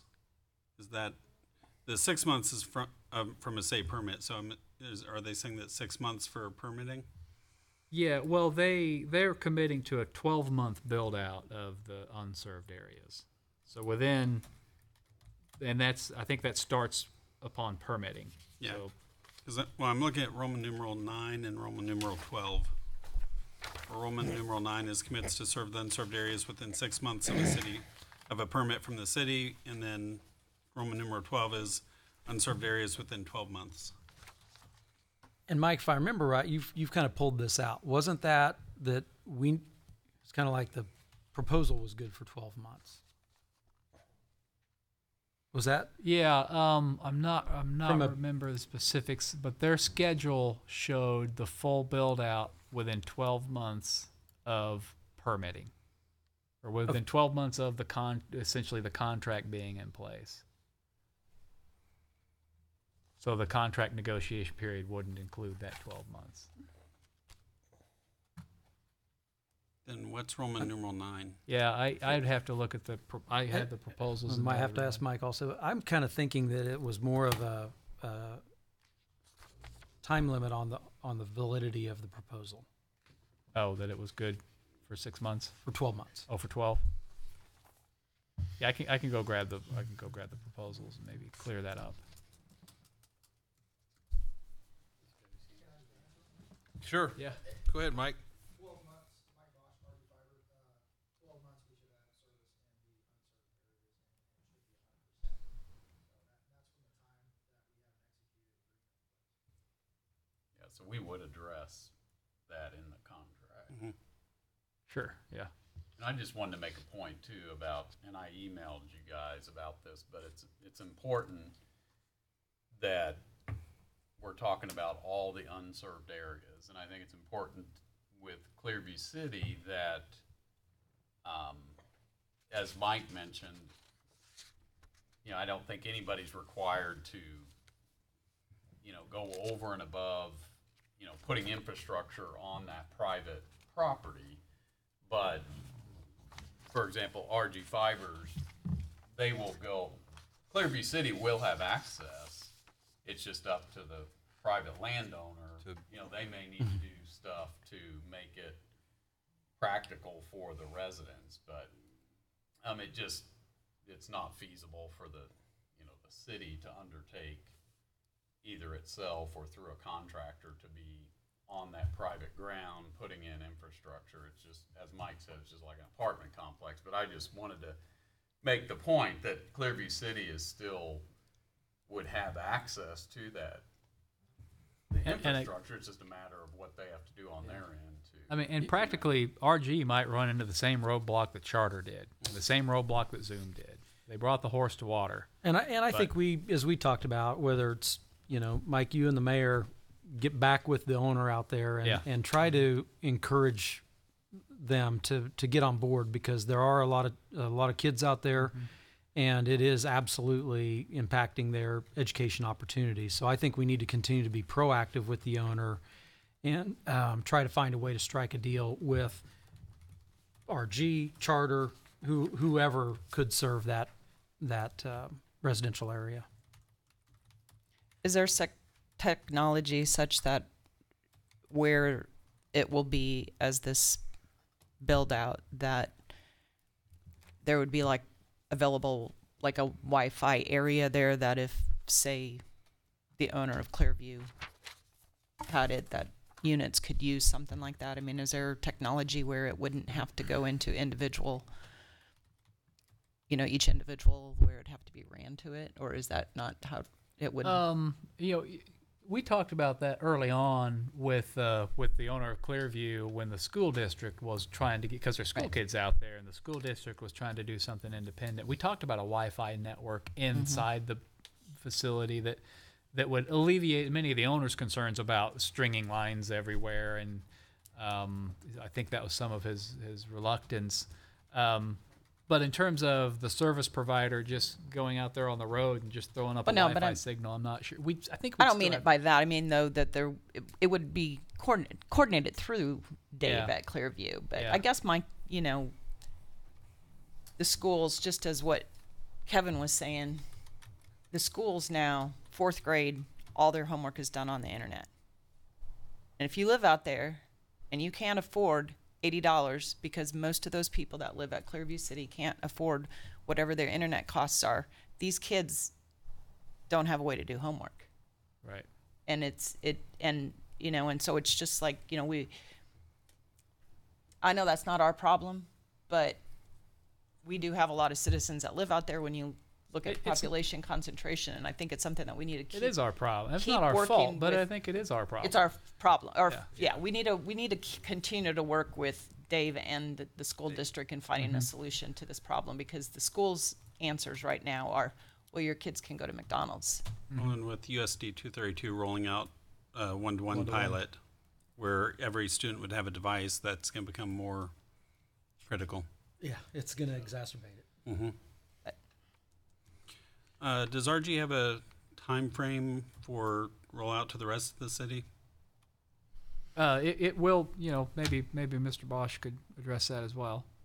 Yeah, I don't have a full timetable for the entire city, but we would stay in Soto from the time we start, both prioritizing on the unserved areas, anticipating a 12-month window. Admittedly, that's a little bit of a buffer, because we have winter coming. We're just not going to be able to do some construction in winter. We've also already tested a lot of those areas. We have solid rock. Rock just takes longer to get through those areas. And you have two K-10 crossings which require KDOT permission. As to the private property, I can't get on anyone's private property without their permission, regardless of Clearview or anywhere else in town. I just have to have their, so I can make the service available in the rights of way as the city allows me to, but I wouldn't be able to cross private lines. But as part of our proposal, we had mentioned we do want to provide Wi-Fi in the downtown areas and some of the parks, and that's a possibility to do in that area. So the 12 months is the unserved areas, but moving into the served areas, any idea? I don't have a specific timetable. I would hate to give you a specific timetable because I haven't tested to see how much rock there is. But we're going to continue to have crews working from one area to the other. And I guess one thing I want to keep in mind is what we're making an investment in is a conduit system to enable a provider, at least one provider, and preferably competitive providers, to be able to serve not only the unserved area, but move into the community. Representative from Zoom is here also, and it's not to say that, when what we would be partnering with RG with is the construction of the conduit, not to provide the service. Now, we're asking for a commitment to serve in order to be able to do that. But there's nothing to say that Zoom doesn't jump right in as well and start offering service in the same area. So this isn't a single carrier situation. This is a conduit system that would enable a competitive situation as well. And this isn't to disqualify Zoom by any means. Hopefully they're able to jump right in and begin to pick up some customers and to begin to grow their business out in the community as well. Is that fair? Oh, absolutely. Cameron has emailed me here today with some of those questions. Do you still want us to be a part of the solution? Yeah, absolutely. Absolutely. I appreciate you coming. Even I really do, because this isn't intended to be, at least in my mind, this is not intended to be enabling a single provider. But what we want to do is create a competitive situation. I think, Mike, you're agreeable with that as well. We're handing back 4 conduits. Right. I'm happy working with Zoom to figure out why a micro solution doesn't work with architecture, and maybe we can make some adjustments. I'm happy to do that. That's part of the goal.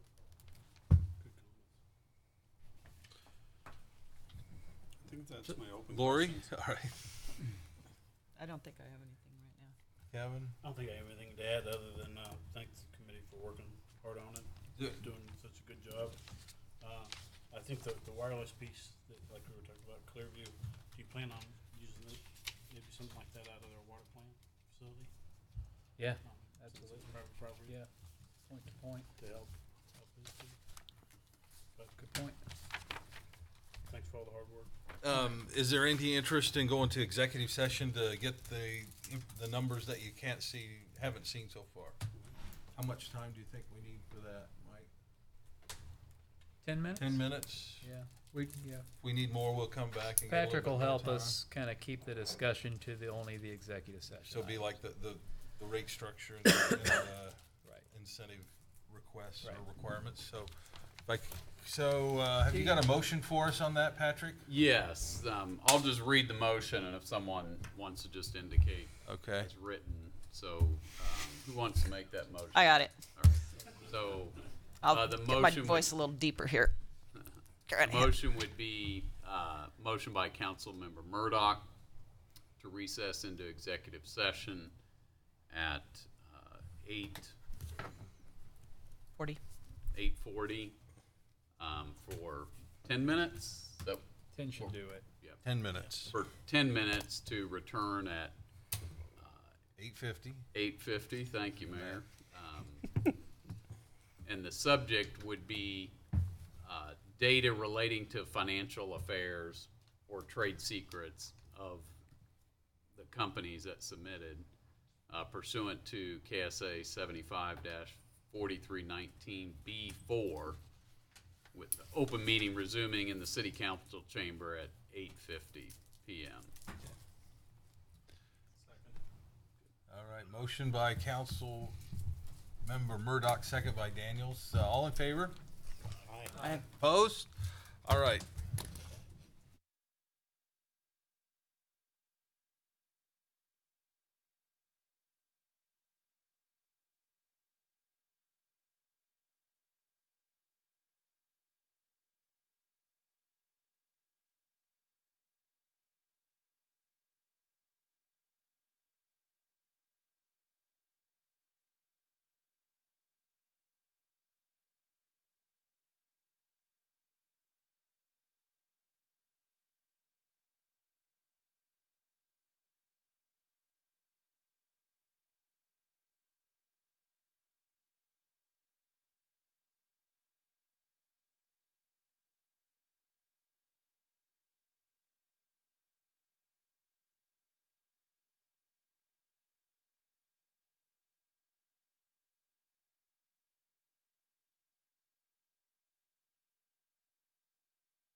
the regular session. So we're back to discussing the. Mics are off, so Oh, let's I move on. got yours on. Thank you. Yeah. Well, you got it all right there. I do. By the way, quick side note, it does say that we're in the planning commission meeting on the live stream. Yeah, I know. I gotta change that. That happened when we started. Were they in the council meeting when they were live streaming? No, it's all planning commission until I change it tomorrow. Okay. Yeah. So back to the broadband discussion. Any further questions or discussion from council? If not, would someone look at Yep. the suggested motion? I move to select RG Fiber as the city's broadband service partner and authorize the broadband committee to proceed with negotiations on a contract to be presented to the city council at a future meeting. I'll second. Okay. We have a motion, a second. We'll have roll call, please.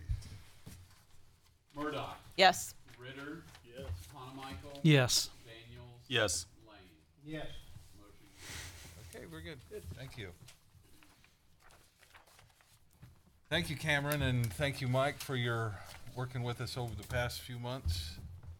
Appreciate your interest in improving our city.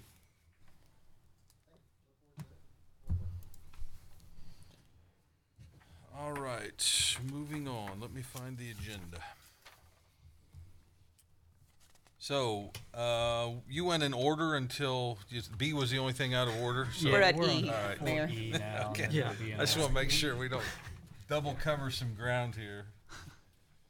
All right. Consider facility use agreement with Johnson County Meals on Wheels program.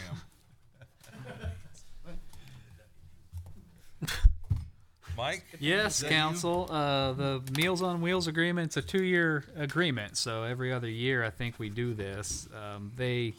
It's actually a 1-year agreement, but it rolls over into the second year if they get their funding. This is the same form, structure, and terms, conditions as Okay. past agreements. They use the community center or the senior center and the kitchen there weekday mornings for the program. It's worked out well. Obviously, a service that's needed in the community, and recommend approval of the agreement that's attached to the staff report. I make a motion, we authorize the mayor to sign the facility use agreement with Johnson County for Meals on Wheels. Second. Okay. Roll call? Hanamichael. Yes. Daniels. Yes. Lane. Yes. Murdoch. Yes. Ritter. Yes. Motion carried. Okay. Consider change order number 2 on the raw water main project. Yes, council, you might remember back in the summer we had change order 1 for $13,700 about for this project. As many things go when we're dealing with infrastructure that was put in the 40s, we dig it up, we find stuff that we didn't know was there, and had to change plans. Field revisions were made. I think we talked about valving that was changed. One of the valve pits needed some reworking. Pipe types were different, so the fittings needed to be changed. Change order 1 for $13,600 was for the materials. So the fittings, the valves, and some changes to some of those materials involved. This change order request relates to the work, the added work that was involved with installing those materials.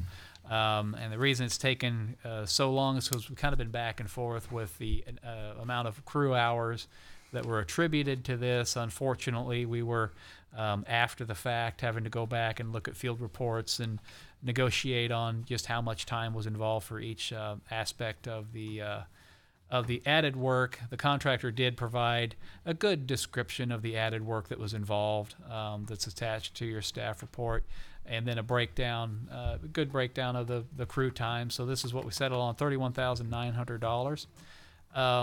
That brings the total project cost up a bit from what we'd initially, the initial contract.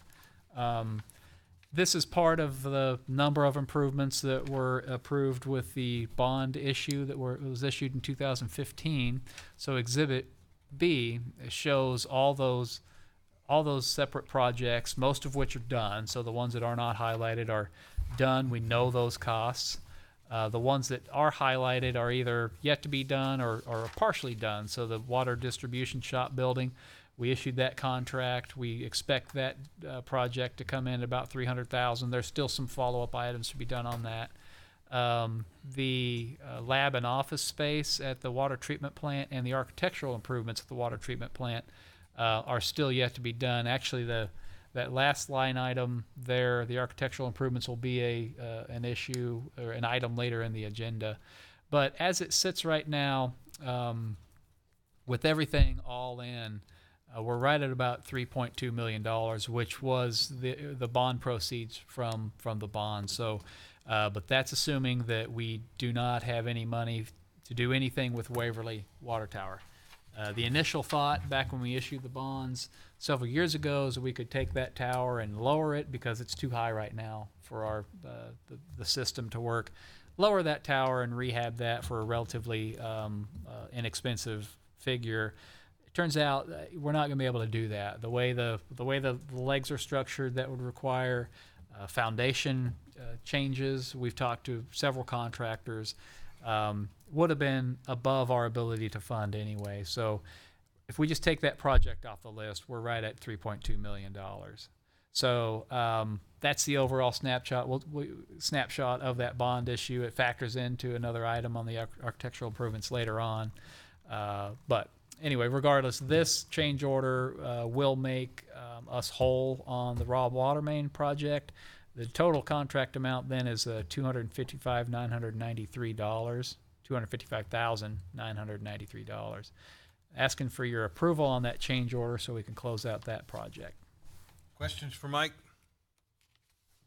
A motion? I'll make a motion. We approve the change order request number 2 from Ace Pipe Cleaning, the amount of $31,801. Correction to that, 901. I think they have a typo there. Excuse me, I 31,901. think the change order said 900, Nine. but the suggested motion. Yes. Second? Second by Councilman Ritter. Roll call, please. Lane. Yes. Daniels. Yes. Hanamichael. Yes. Ritter. Yes. Murdoch. Yes. Motion carries. Thank you for catching that. Consider bids for sunflower water treatment plant exterior renovations. Yeah, very related item. I guess this was the item later in the agenda I referenced just a minute ago. The exterior renovations on the plant, we've got some pictures in your staff report, just a few, that show the need for this. Why? What does that need? It's Enclosed. It's beautiful. Just it's need a little enclosed. What? Yeah. Only a mother There's could walls. love that. Yeah. This project would redo the siding on the exterior of the building, basically metal siding all the way around. We're going to be enclosing some of these windows that are currently boarded up or ones that we don't need. We did have trouble getting interest on this project. We had a mandatory pre-bid meeting about a month and a half, maybe 2 months ago. We only got one contractor show up for that. So we put off the bid date. We talked with other the trades that would be involved in the project. There's just some big projects going on right now in the area. Johnson County Wastewater has a humongous project. The courthouse building is they have these trades kind of tied up a little bit. So we're only able to get 2 bids for this. One was KBS Construction, almost $500,000, and then Combs came in at $363,000. So all that considered, we're recommending to go ahead and proceed with the low bid, Combs, in that amount, $263,975. The plans, I don't know if this was in the printed packet, and I just put this here on the electronic package today. So this is kind of what we intend to do with the building. This view here is the those are reversed. This is the east elevator. This is the east side of the building, just metal facade on that. And then the west side of the building, as you actually come up to the facility, that's this picture here. So a different type of metal siding on the part of the building that sticks out, and just wrap the rest in the 24 gauge metal panels. Color? We'll be selecting the color. The contract. So we haven't selected the color. If you want some input on that, we can bring that back when the contractor. Beige. Beige. was thinking something blue. I don't know. Yeah, blue for How about water. gray? Gray Yeah, would be nice. gray. I like gray. The contract also includes an ad alternate for a little shed that would sit here in the southeast portion of the property. We part of the demo project we approved a couple months ago got rid of this. There used to be a storage building out front, and it was kind of falling down. We got rid of that, so there is a need for outside storage. We want to keep the mower in here. We want to keep the fuel for the mower. Get some of that, some of that more utilitarian stuff out of the filter building itself. So the price that includes this little shed in the corner there. Okay. So that was it. Looking Questions for, for Mike? When is this going to be? Oh, sorry, Kevin, I didn't hear you. I just wondered, will there be like any asbestos checks or anything on this building? Or has that all been done? Yeah, well, Cover all that? yeah, that is. Will we see a change order later on? Well, I can't promise that we won't. I can't promise. That was part of the purpose of the mandatory pre-bid, I suppose. Yeah. Was to go through those items, Yeah. make everybody aware of the existing conditions. Yeah, it is. The existing siding is asbestos. Those asbestos Yep. tiles or whatever. Yep. And it's coming off. I mean, that's part So of the bid. that's part of the whole We bid, moved is that. it coming Yep. off? Oh, okay. Yep. So it will be. So the Yep. remediation of the asbestos should Should be in That's the, part of their the bid. That's part of the bid. Yeah. Awesome. That Yeah. answers the question. Okay. Yeah, we didn't want to be drilling into that. and Right. mounting Yeah, that's stuff on it. definitely when you Yeah. get that stuff airborne. Did you have something? And when was this project going to take Yeah. place? I'm This not fall? sure. Yeah, now. We're So we're we gonna would move issue straight notice into to it. proceed within The next, as soon as we get the contracts and bonds back, and they're ready to go with it. Okay. We're trying very hard to complete all these projects by the end of the year. I don't know if we'll have that, because with the bond money, there's kind of a unofficial deadline of 3 years. You got to spend that, so that's coming up. I have talked to the bond counsel, our bond counsel about that, our financial advisor about that. Really, all we would need, if we exceed that 3 years, it's not a big deal. They just have to do basically an arbitrage calculation that shows that the interest rate we got isn't more than what we're paying on it, which is not even close in today's environment. So that's less of a concern. I don't want anybody to know that, though, internally, because I want them to keep pushing to get these projects done. Because we're gonna have a ribbon cutting on this thing. Yeah, At some point. But probably won't be when I'm here. well, no, I'll tell you. drive everybody out to some. You know how apprehensive I would have been having spent $7 million on a ribbon cutting for that And then building. that's right. We go. Okay, we had to do this first. That's my excuse. All right. May I have one more question? Sure. Patrick, my son does work for one of these companies. Still don't have any problem with it, right? Does he work for KBS? Combs? No, he works for KBS. Oh, no, I mean, if, I just want to make sure something didn't change since the last time we asked. Now, if we were approving KBS, maybe. well, he'd have to pay you, your son, does your son give you a salary? No, he does not. Yeah, I just want to be. Yeah, no, I appreciate you mentioning it, but no. In that case, I make a motion to award the project to Combs Construction LLC to complete the water plant exterior repairs in the amount not to exceed $263,975. I'll second the motion. We have a motion and a second. Roll call, please. Lane. Yes. Daniels. Yes. Hanamichael. Yes. Ritter. Murdoch. Yes. Motion carries. Great. Consider change order number 1 for the 2018 UBAS project. Yes, Council. The UBAS project's been done for a while. I think the contractor did a great job, but didn't realize until after the project there's a significant unit overrun on the amount of work that they did. The initial, it was about a 20% overrun just on the amount of the square footage of the contract. Didn't realize that going in. I think the reason for that was some lane widths got miscalculated. There was a 3-lane section on Lexington Avenue that I think didn't get taken into account when we did the original project or the original bids. And so again, agree that McEnany, they did the work, they did a good job, they deserve to be paid the unit price. So the change order is actually, what is the amount on this? 37 something.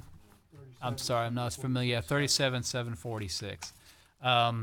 This money comes out of our capital improvements schedule for this year. So Exhibit A on the staff report, Brad's listed all these projects that we've done.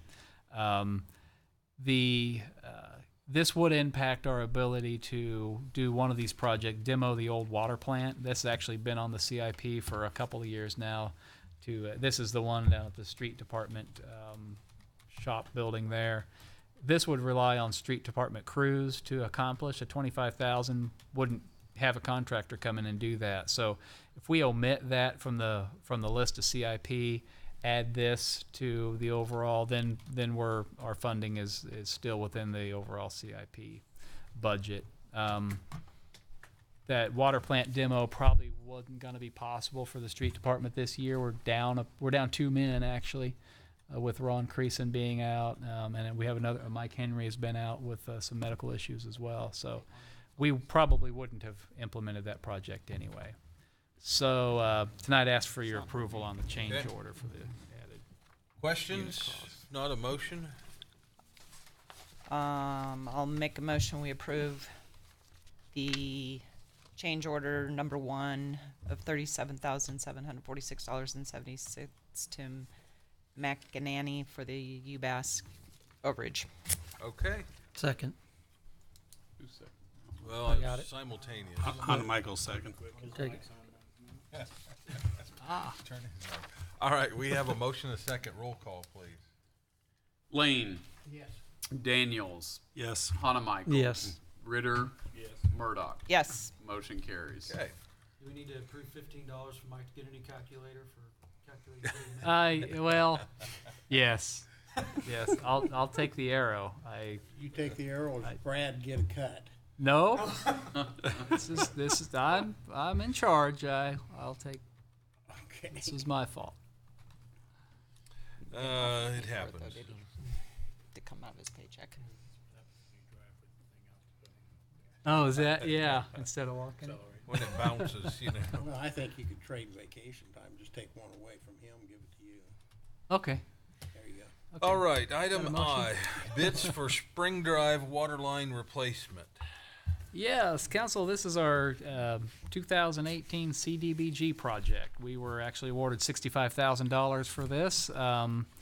This would replace the water line along Spring Drive. This is off of 83rd Street west of Penner. Got a picture of the cross section of the water line. Marshall dug this up 2 years ago and said, we need to replace this line. So this will do that. It's about a block long. Had 8 bids on the project, ranging from $49,635 all the way up to $114,147. The low bid is significantly less than the next 2. So Brad did have a conversation with Rodriguez Mechanical Contracting, and they're confident and comfortable moving forward with the amount they bid. So we're asking for your approval to award the contract to Rodriguez Mechanical in the amount of $49,635.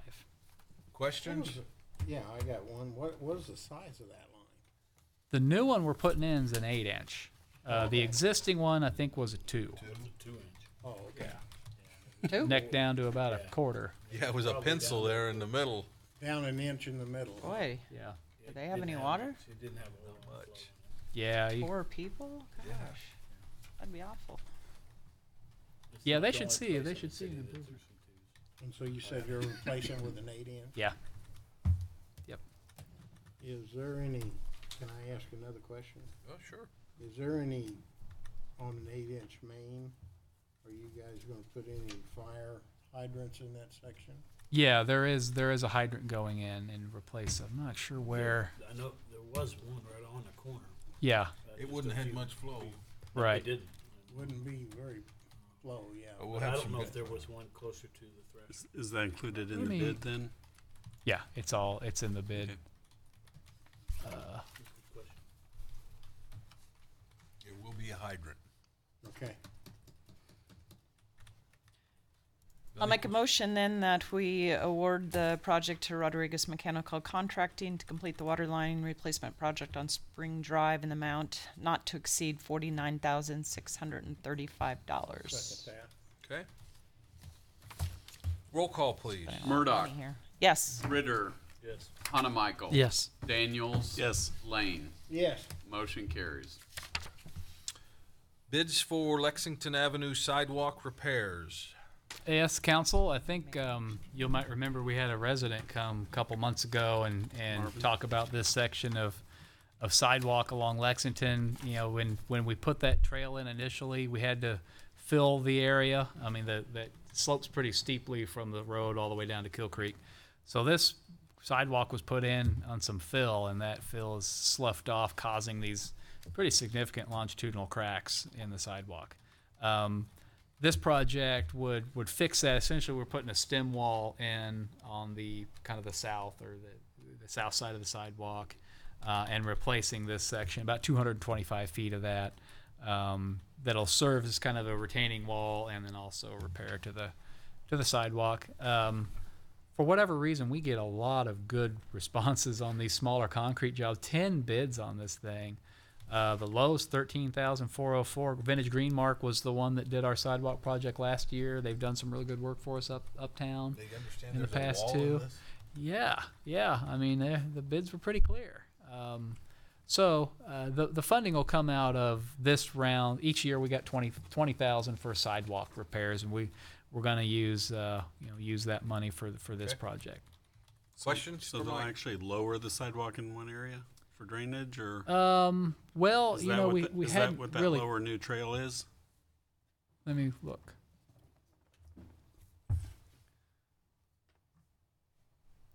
Lower new trail. Yeah, I didn't know that we had. I mean, I know further east there's some drainage issues between but I didn't know that we had an issue here. The but- whole sidewalk should be tipped to the creek through there anyway. Yeah, Right? yeah, I don't. Drain to creek, it says. yeah. Definitely does. Yep. So yeah, I mean the elevations will be worked out so that it does drain. Evidently, there's a spot there There that used to be a little walking path down through there, so you could go down and see that other site that's marked there. see that. Yeah. Oh, you only had to put wall under 20 foot of it. Okay. Right. Yeah, it's not a 200-foot wall. Okay. I make a motion we approve the bid for the project of Vintage Green Mark to complete the Lexington Trail Repair Project in an amount not to exceed $13,404. Second? Okay. Roll call, please. Hanamichael, Yes. Daniels, Yes. Lane, Yes. Ritter, Yes. Murdoch. Yes. Motion carries. Okay. We have no executive session tonight, correct? Correct.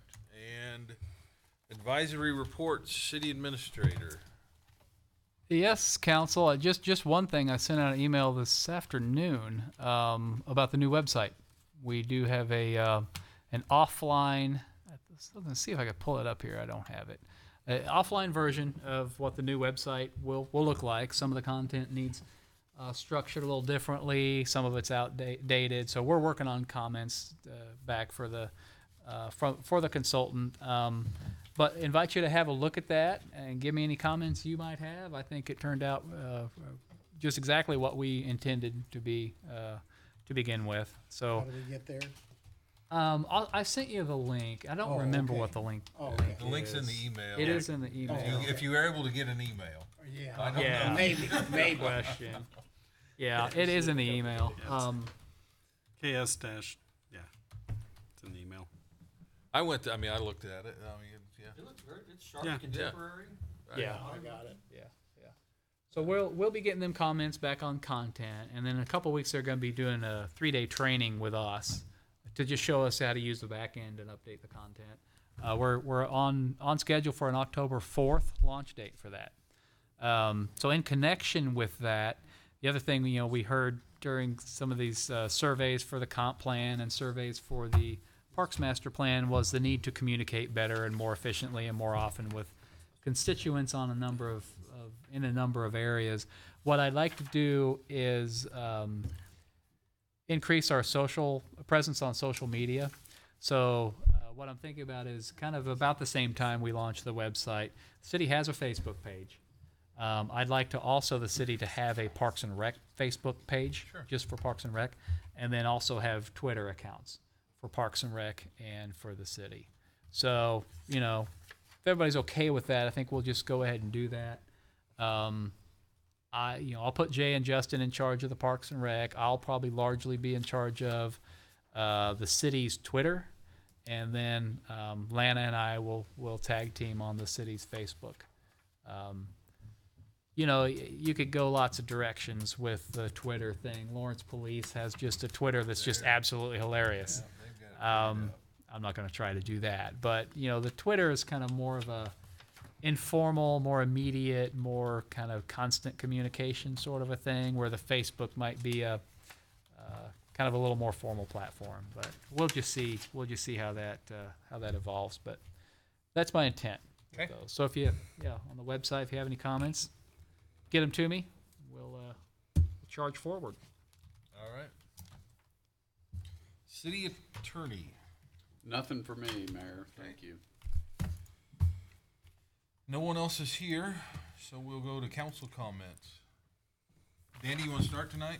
Yeah, thank you, Mayor. I wanted to make sure the council, you're all invited out for the, I was told that they wanted you to know about the Sunflower Art Fest, not this weekend, but next weekend, the 14th, 15th, and 16th. So you're all invited out to Zimmerman's Barn, and hope to see you out there. And that's it, Mayor. Thank you. Well, I won't be there, and it's not because I don't like to go, but it's also the American Royal Barbecue. Oh, you're going to be in I'll it? be down there, yes. Okay, well, good, Mayor. Kevin? I don't think I have anything. How did the Soto days go? I didn't have a chance to make it myself. Pretty darn good. The mayor had one heck of a nice float in the parade. It looked. I got to see the parade. The mayor picked my favorite car. The 65 It was a vet. nice car. No, it was well attended. I mean, we went to park Friday night. I didn't go Thursday night. Went Friday night and Saturday night, and it was a good crowd. Yeah, if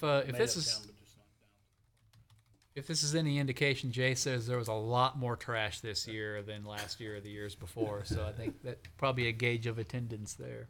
Well, the field looked better, though. Yeah. I mean, after everybody was gone, I mean, no ruts or... Yeah, I think the just lack trampled paths around the circles. I don't know if they had as many Crop vendors circles. as they had in the past. It seemed like maybe they didn't, but I mean, there was plenty of food vendors. I just, the other They people. didn't have as many games.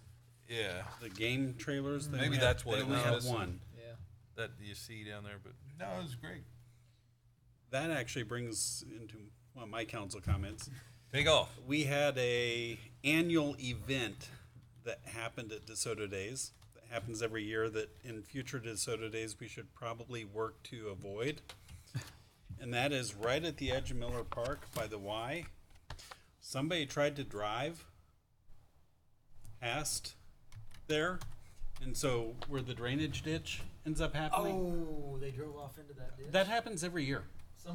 Somebody does that every year because they are parking on the inside of the sidewalk, some, like the vendors and stuff, but then they park along Yeah. the street, and because it's so full, somebody tries to drive around those vehicles, and they drive into... Go to the house. Zoom in. More. That's as far as it'll let me Okay, zoom in. that's fine. Go over just a little bit towards Miller Park. Oh, the ditch right there at the Yeah, end of the the ditch sidewalk. There's a ditch right right there. there. Right Here. there. There's a Ah. pipe that ends, so where Yeah, they yeah, can yeah. normally Yep. pull in every year. Somebody And gets I'm high-centered I'm not joking. Every year, somebody drives into that stupid ditch This one. and high centers the car right in there, and they're not pulling it out. It's tow truck to get out. So in future years, we should probably make sure we put cones or something in there to avoid the annual somebody drives into it. Because literally every year somebody has. So just kind of a future FYI on that one. And I'm sitting there with Mark Martinez, who lives over off of 95th, and we're talking, and all of a sudden we hear it, and it's like, yep, there's the annual one. So, and second question was simply, saw Ron at the car show. Yeah. Showing Patrick's car. Yeah. So Hobbling around okay, no, wasn't he was off crutches. Yeah. So does that mean he's headed back to work? It part-time does. So too? yeah, well, talked to him yesterday. He still has pins in his Yeah. arm. Yeah, I saw some of the fingers and So stuff. I think the surgery to remove those is next week. Okay. And he'd need another 2 weeks. Or no, it's not next week. It's in a few weeks.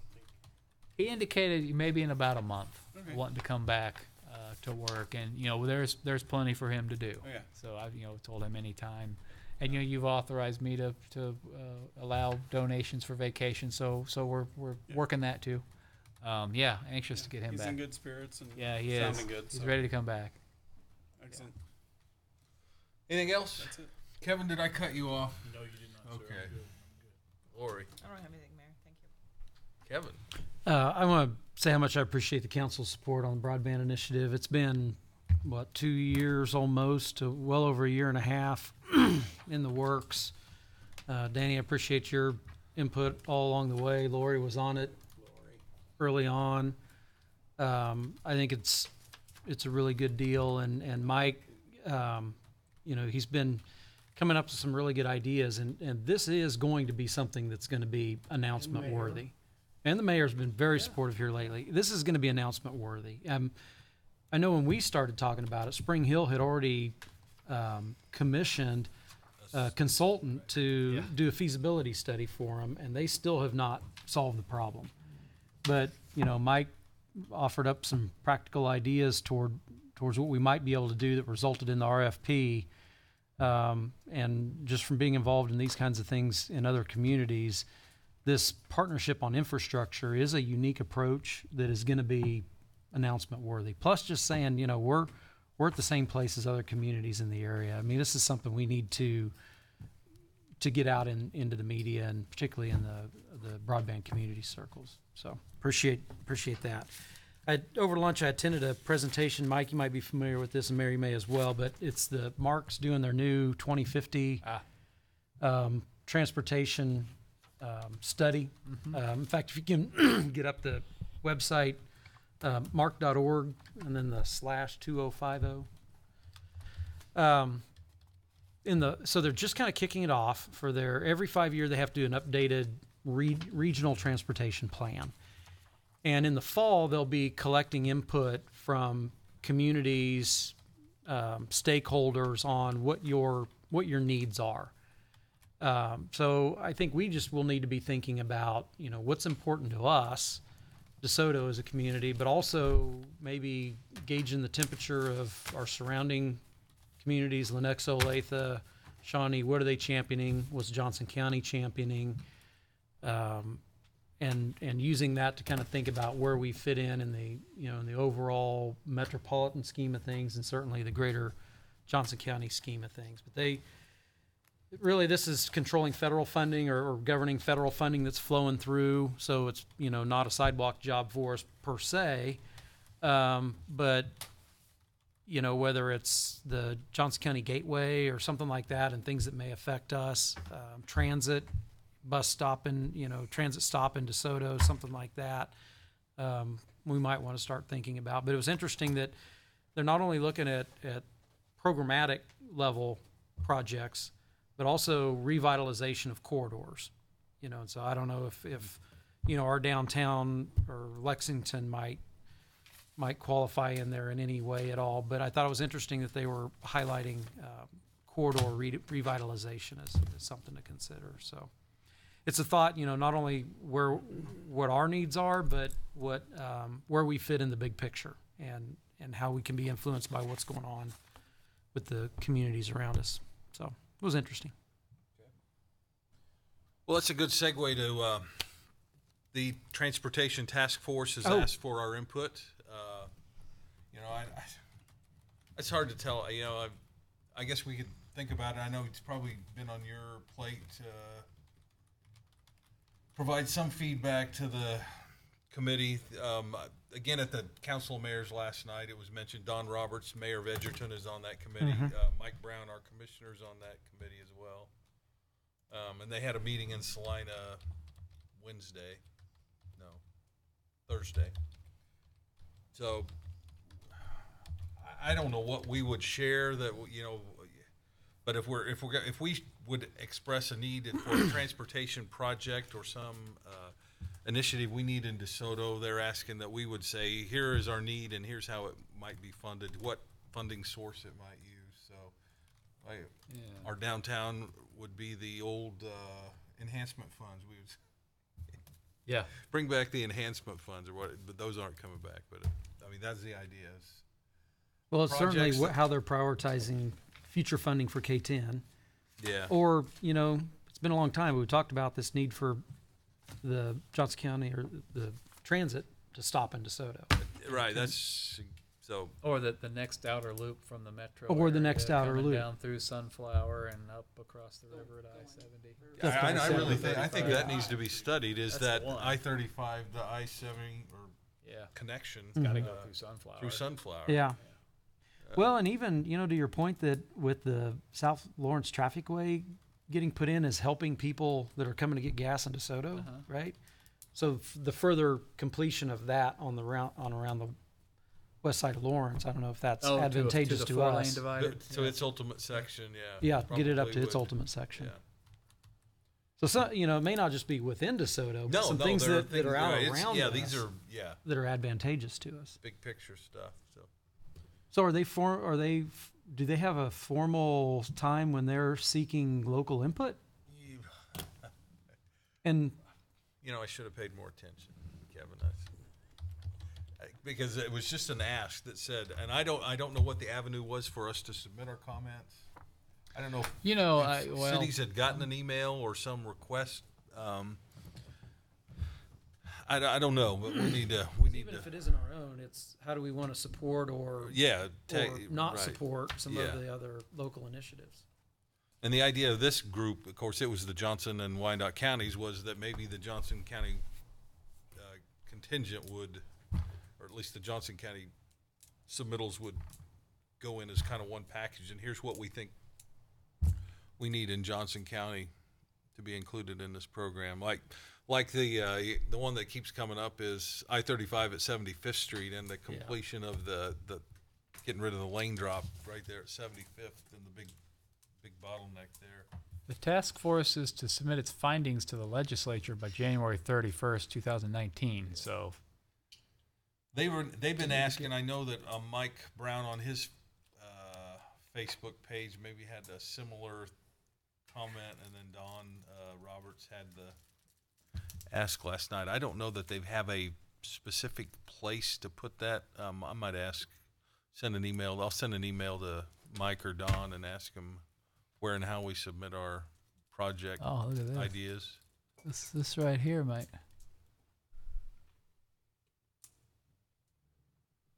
We'll become educated on that. I don't know if it's become more knowledgeable.